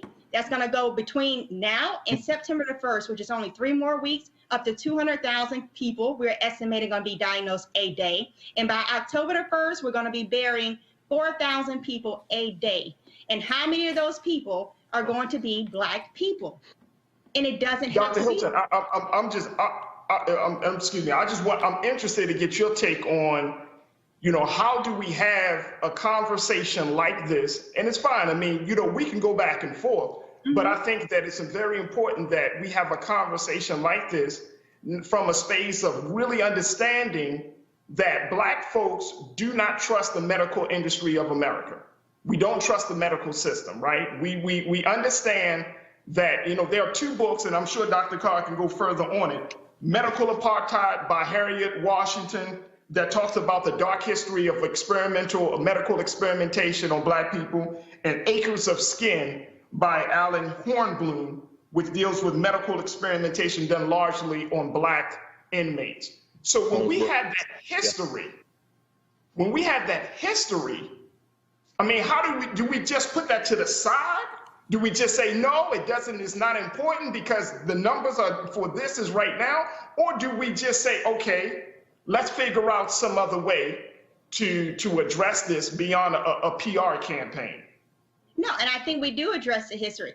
Again, I don't come from a medical family. The reason why I went into medicine is literally when I was 8 years old, my little sister asked my mom for a brother. I'm the middle of 3 girls. And at that time, my mom told me that my parents' first child was actually a little boy. She was in her 11th grade of high school. They got pregnant. She went to a clinic, and at 6 months pregnant, they did a test on her. She started leaking fluid. My brother was born within 2 days, and he only lived 3 days, and he passed away. That's the reason why I went into medicine, because I, at the age of 8, felt like I can possibly make a difference where another mother wouldn't have to cry because she has to bury her child.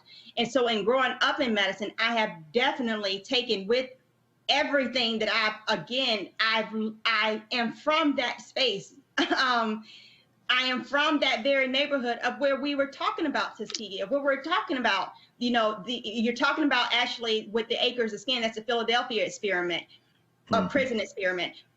All that stuff, literally, if you look at our website, I have a consulting firm called Good Stock Consulting. Literally, that's all we talk about day in and day out.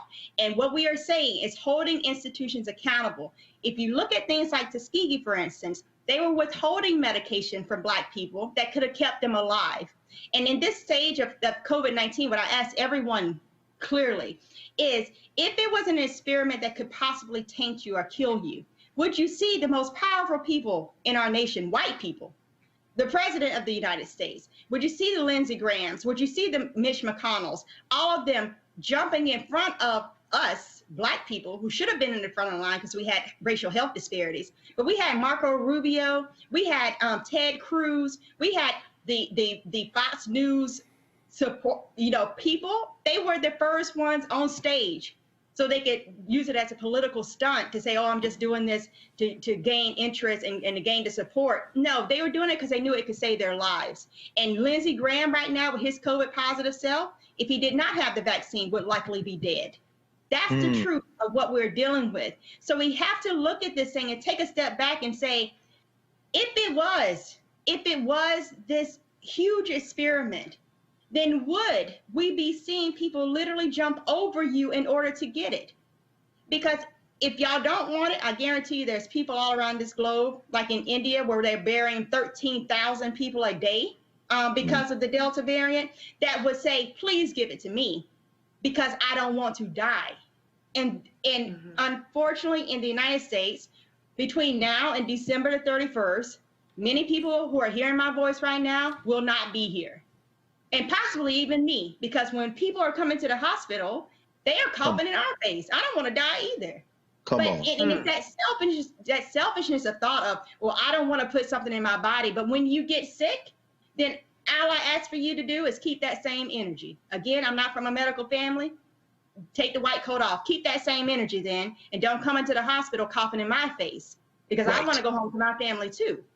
That's and right. I'm gonna jump in. I'm gonna bring Reese in. Reese, Faraji talked about having a conversation. That's what we've literally done for the last 15, 16 months. This is precisely why I have put on Black medical experts. We know, based upon the research, Reese, Black people trust Black doctors than they do anybody else. So there was a reason why. Now, I get this whole deal about let's have the conversation, but this is the dilemma that we are in. We can talk about what has happened over the last 100, 200, 300 years, or we can talk about how we're going to enrich funeral home directors today. Right. Here's what's so frustrating, because this is exactly what I have been screaming about, the way that disinformation has really infiltrated our communities. I think we need to challenge ourselves as Black people. Why is it that we can quote and we can cite Robert F. Kennedy, I don't know if it's the junior or the third, but a virulent anti-vaxxer who's targeting our communities with this, who's been targeting our communities with anti-vaccination rhetoric, and specifically the COVID anti-vaccination rhetoric. I mean, it's going so far as to hand out flyers. Why is it that there is trust put in that person as opposed to a doctor like Dr. Ebony Jade Hilton, who is telling us that?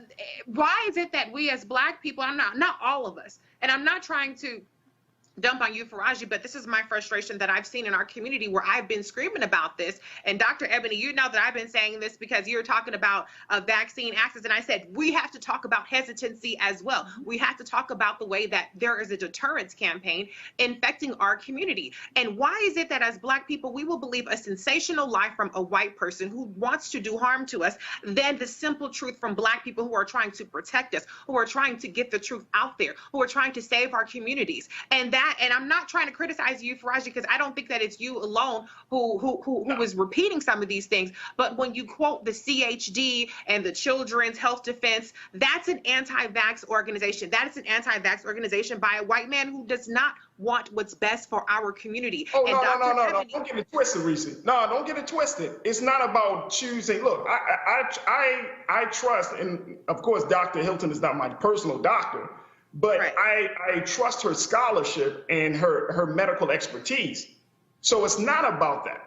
This is a much larger conversation. So it's not like, oh, we're not listening to Black doctors, but at the same time, Black doctors have been used, and I'm saying historically, I'm not speaking of Dr. Hilton, but Black doctors have been the face of white interest and white power in the medical industry. See this, but that's That's making my point about the cynicism and skepticism towards Black doctors. And all I'm saying is, why isn't there that same cynicism and skepticism towards anti-vaxxers like Robert F. Kennedy and the Children's Okay, Health fine. Defense? We don't have to bring Robert F. Kennedy. You can agree with or not.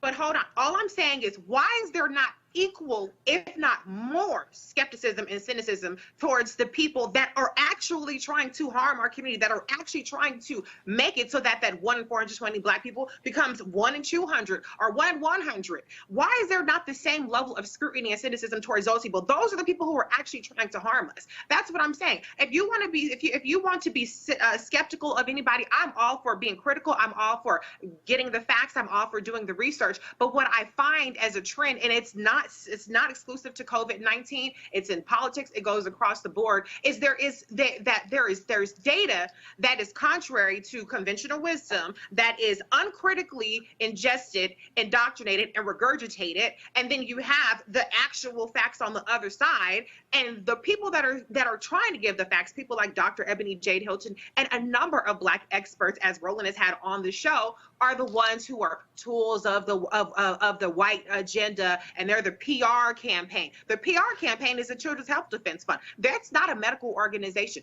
They're putting out flyers. We already know that. That's an activist group. So it is what it is for them. But again, Reese, this is not about picking and choosing. This is looking at a pattern. This is looking at a system that has not been kind to Black bodies. Okay, and all right, okay, fine. Just show me this then. Okay, fine, show me this. This is very simple. Please show me, and first of all, we know very well first of all, ain't nothing in America. There's not no system in America that has been kind to Black people. We can apply that to real estate, Wall Street, I mean, every single system. We got that. Fine, show me this. Show me a Black doctor who does not believe in the current 3 vaccines, who has come up with an alternative. Who? A Black doctor. Yes. See, that's medical doctor. The one doctor that said the alien sperm, he might mention her. I mean, it literally makes me think about. No. Ebony, hold on. Fraji, I'm making a point. Because here's the piece. Go ahead. Show me. You mentioned other countries and what they're doing. God, show me a Black doctor who has done that. Because you asked Ebony, hey, were there other doctors who came up with other avenues or methods that are alternatives to the vaccine? Okay, show me. I'm asking the question, Roland. No. And so the fact that you can ask that question, and I don't know, and Ebony don't know, and Greg don't know, and Reese don't know, and if they're there, fine, bring it out there. But the dilemma that we are faced with right now is this: it literally is life or death. Right. I understand. See, we could have the historical, larger, broader, deeper breakdown of the system. This is what I know right now. When my ass go fill up my gas, I better have some gloves on and some damn disinfectant, because the Delta variant might be on that gas pump. When I get on that plane, I am not thinking, let me be real clear. When I sit my ass on that plane tomorrow to fly to Charleston, South Carolina, Roland at that moment ain't thinking about Tuskegee. I'm not thinking about a jail. I'm thinking about goggles, mask, filter, gloves, wipe everything down, getting out of there. I'm not dismissing nothing that's happened to us historically, but I have to deal with the present of what's happening now, and that's why Dr. Robert Graves from North Carolina A&T has constantly been on here, and Ebony, and Tyson Bell, and when you had the presidents of Dillard and Xavier who participated in this COVID study. That's why we had the president of the National Medical Association, the largest group of black doctors in the country. That's why we've had these people on, because if we can't trust our black experts, well, hell, who left? Because I damn sure not going to listen to Robert F. Kennedy. well, and that's fine. Faraji, and you remember this, brother, when HIV/AIDS was really slamming our people, and it's still slamming our people, as we'll talk about in a minute. But remember Dr. Barbara Justice, Abdul Ali Muhammad, and we're talking about alpha interferon and various. Now, let's set aside the science for a minute, because I agree with you 100% about the distrust of the system. And it isn't just historical. I mean, Dorothy Roberts up at University of Pennsylvania Law School wrote a book called Killing the Black Body. It isn't just Tuskegee. It isn't just Holmesburg Prison. It's our experiences in the doctor's office every day. And so I guess, I'm thinking, how do we maybe steer into this? In other words, what you've described, Roland, in terms of how you're going to approach that plane. There are people who would say, but you're fully vaccinated, brother. You don't have, no. I'm going to absorb all of that experience-based paranoia of this system and protect myself. Because I remember, in fact, sitting and listening to Abdul Ali Muhammad and saying, yeah, you know what? There probably have been some breakthroughs. And of course, Big Pharma wouldn't let us know that. At the same time, to what you're raising, Roland, is very important. And Faraji, I know this, because I hear you, brother. And I embrace that energy in part because I went to, and Roland, you covered it. You sent your team to cover it. When the Tuskegee descendants of the people who were in the Tuskegee experiment came to Howard. Yep. I'm listening. I can hear it logically, but I understand class plays a role in our society, which means that there are black people who trust no petty bourgeois Negro. And especially when they're basically talking to black people like we're stupid. So in other words, y'all don't do this, you stupid. So immediately, part of the reaction is, I ain't gonna do it because I don't like how you talking to me. So why Dr. Hilton, Doc, what you said at the end there, when you and Faraji were talking, that really hit me because, my mother's sister's oldest child, my cousin, has been a nurse for almost 50 years. And she works in Baltimore sometimes, she's on the West Coast. But when you said, I wanna go home to my family, I'm saying, see, that's the kind of talk. But see, you know how to talk like that because you didn't come from one of them petty bourgeois families. No, black people are going to have to be talked to as if you are intelligent. And I know you don't trust them Negroes. In fact, the more degrees you got, the least you trust them. But when you say something like that, I'm thinking about my cousin. And I'm saying, if you go in the hospital in Baltimore and kill Jeanette, I'm coming for your ass today. In other words, But I think that, for what I'm saying, that I think we have to learn how to listen to our people in a way that doesn't communicate we think we smarter than them. I think that's why our people don't trust politicians, don't trust many black doctors. And so I'm just saying all that to say that what you're voicing, a lot of our people, in fact, Roland, I will say this last, this is why Roland Martin and Filter is so important. Because there are people who are listening who are saying, you know what, I don't know if it's a doctor that created it now, but I don't trust these people. I'm saying you shouldn't trust none of them. Because if it was up to them, we'd all be dead. But guess what? You need to trust that they are against you, which means what? If they're taking it, to Doc's point, then you need to think about taking it. Why? Because the one thing about being free, you got to be alive to be free on top of the earth.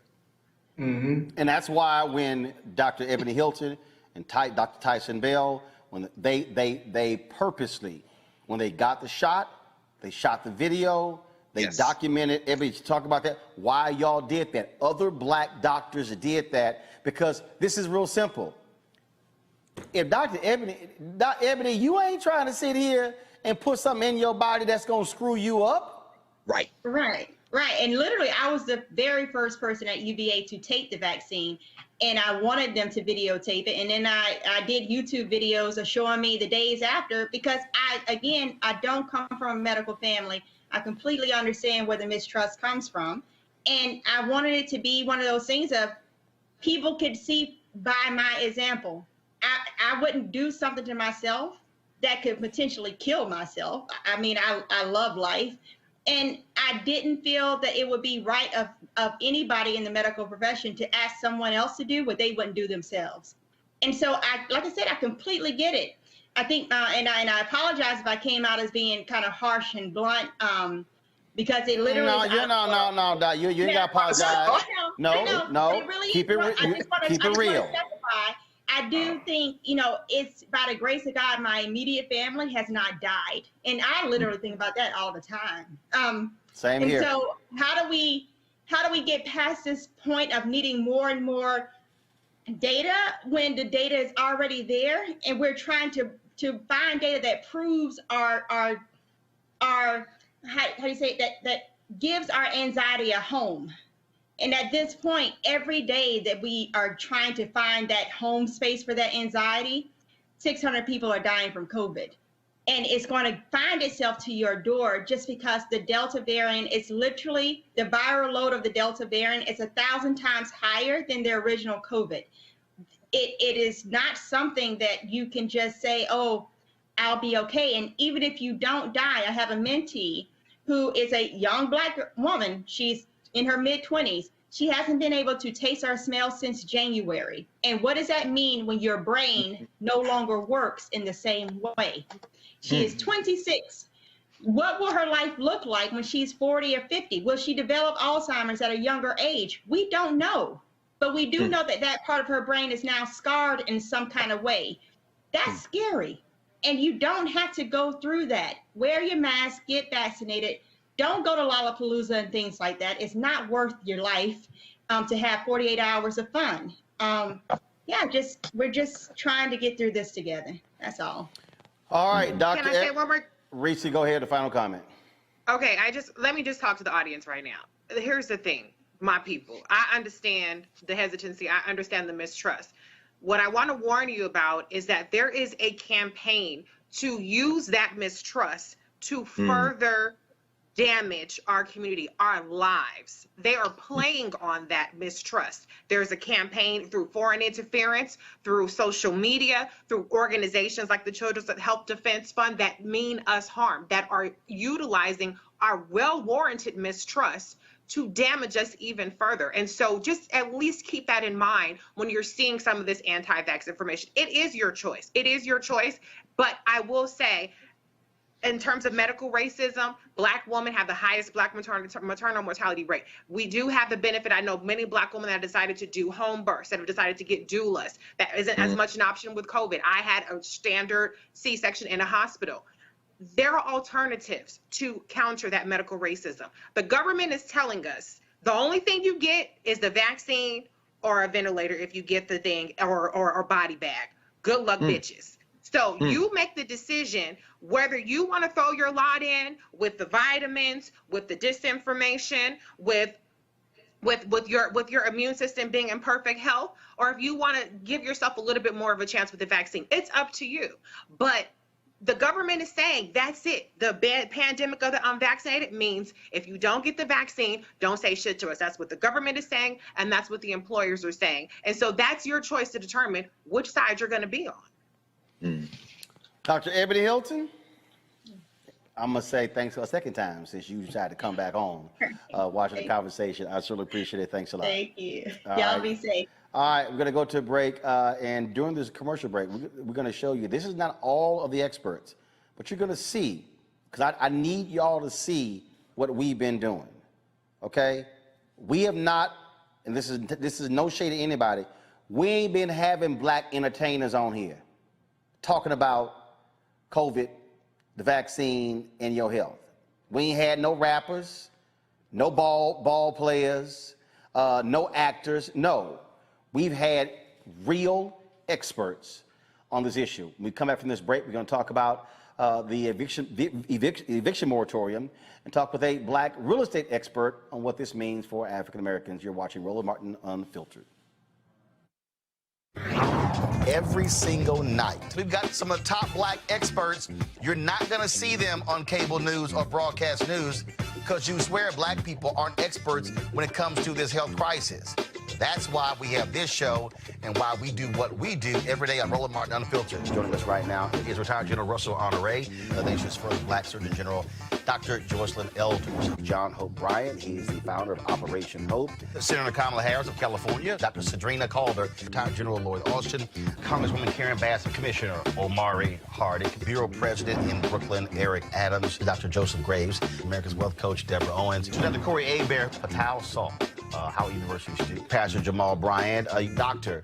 Christy McDowell, Benja Ajilore, senior economist at the Center for American Progress, Gilda Daniels, again, author of the book, The Crisis of Voter Suppression in America. 4 stars, General Kip Ward, Dr. Oliver Brooks is president of the National Medical Association, president of the American Medical Association, Dr. Patrice Harris, Joby Benjamin, Dr. Alexia Gaffney, infectious disease specialist, Dr. Georges Benjamin, executive director of the American Public Health Association, Malcolm Nance, family medicine physician, Dr. Jen Caudle, Dr. Tashaka Cunningham, a molecular biologist, Kat Stafford. She's a national race and ethnicity reporter for the Associated Press. Dr. Wayne A.I. Frederick, who is the president of Howard University, Congresswoman Yvette Clarke from the state of New York, William Springs, AFL-CIO economist, Andrea James, executive director of the National Council for Incarcerated and Formerly Incarcerated Women and Girls. All right, let's go to Capitol Hill. Congressman Gregory Meeks, Congresswoman Eddie Bernice Johnson of Texas, Congresswoman Barbara Lee, Minnesota Senator Amy Klobuchar, mental health clinician Jamie Singletary, Prince George's County State's Attorney Aisha Brayboy, as well as Dylan Hayrie, ACLU Justice Division strategist. Dr. Cindy Duke,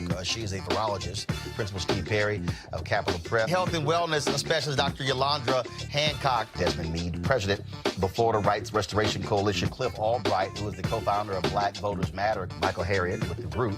Mina McWhorter, founder of Love by the Hand. Dr. Julianne Malvo, economist president, Emerita Bennett College. Coroner Michael Fowler is the mayor of Atlanta. Keisha Lance Bottoms, mental health therapist Suzette Clark. Justin Gibney, attorney and political strategist, and Bishop Vincent Matthews Jr. Dr. Suzette McKinney, CEO and executive director of the Illinois Medical District. Dr. Leon McDougall, president-elect of the National Medical Association. Jana Bailey, mayor of Moss Point, Mississippi, Mario King.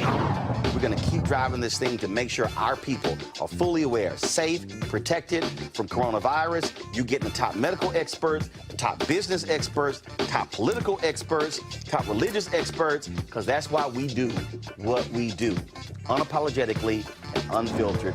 Ain't nobody else in the black media space doing what we do.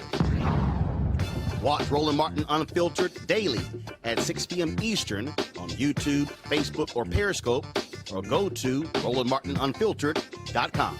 Support the Roland Martin Unfiltered Daily Digital Show by going to RolandMartinUnfiltered.com. Our goal is to get 20,000 of our fans contributing $50 each for the whole year. You can make this possible. RolandMartinUnfiltered.com. Folks, back to our Roland Martin Unfiltered video in just one moment. Seek.com is one of the partners with us here, Roland Martin Unfiltered. If you would like to take advantage of their headset, as well as their virtual reality headset, or their earphones right here. Of course, there's these amazing, the sound's also amazing, folks. 360-degree sound. The bass is tremendous. You can use that VIP code right there, RMVIP21, RMVIP21. Use that promo code, and then a portion of the proceeds comes back to us here at Roland Martin Unfiltered. And so please, if you want to support Seek.com, and you can check out their virtual reality content through their site as well, CEEK.com. And folks,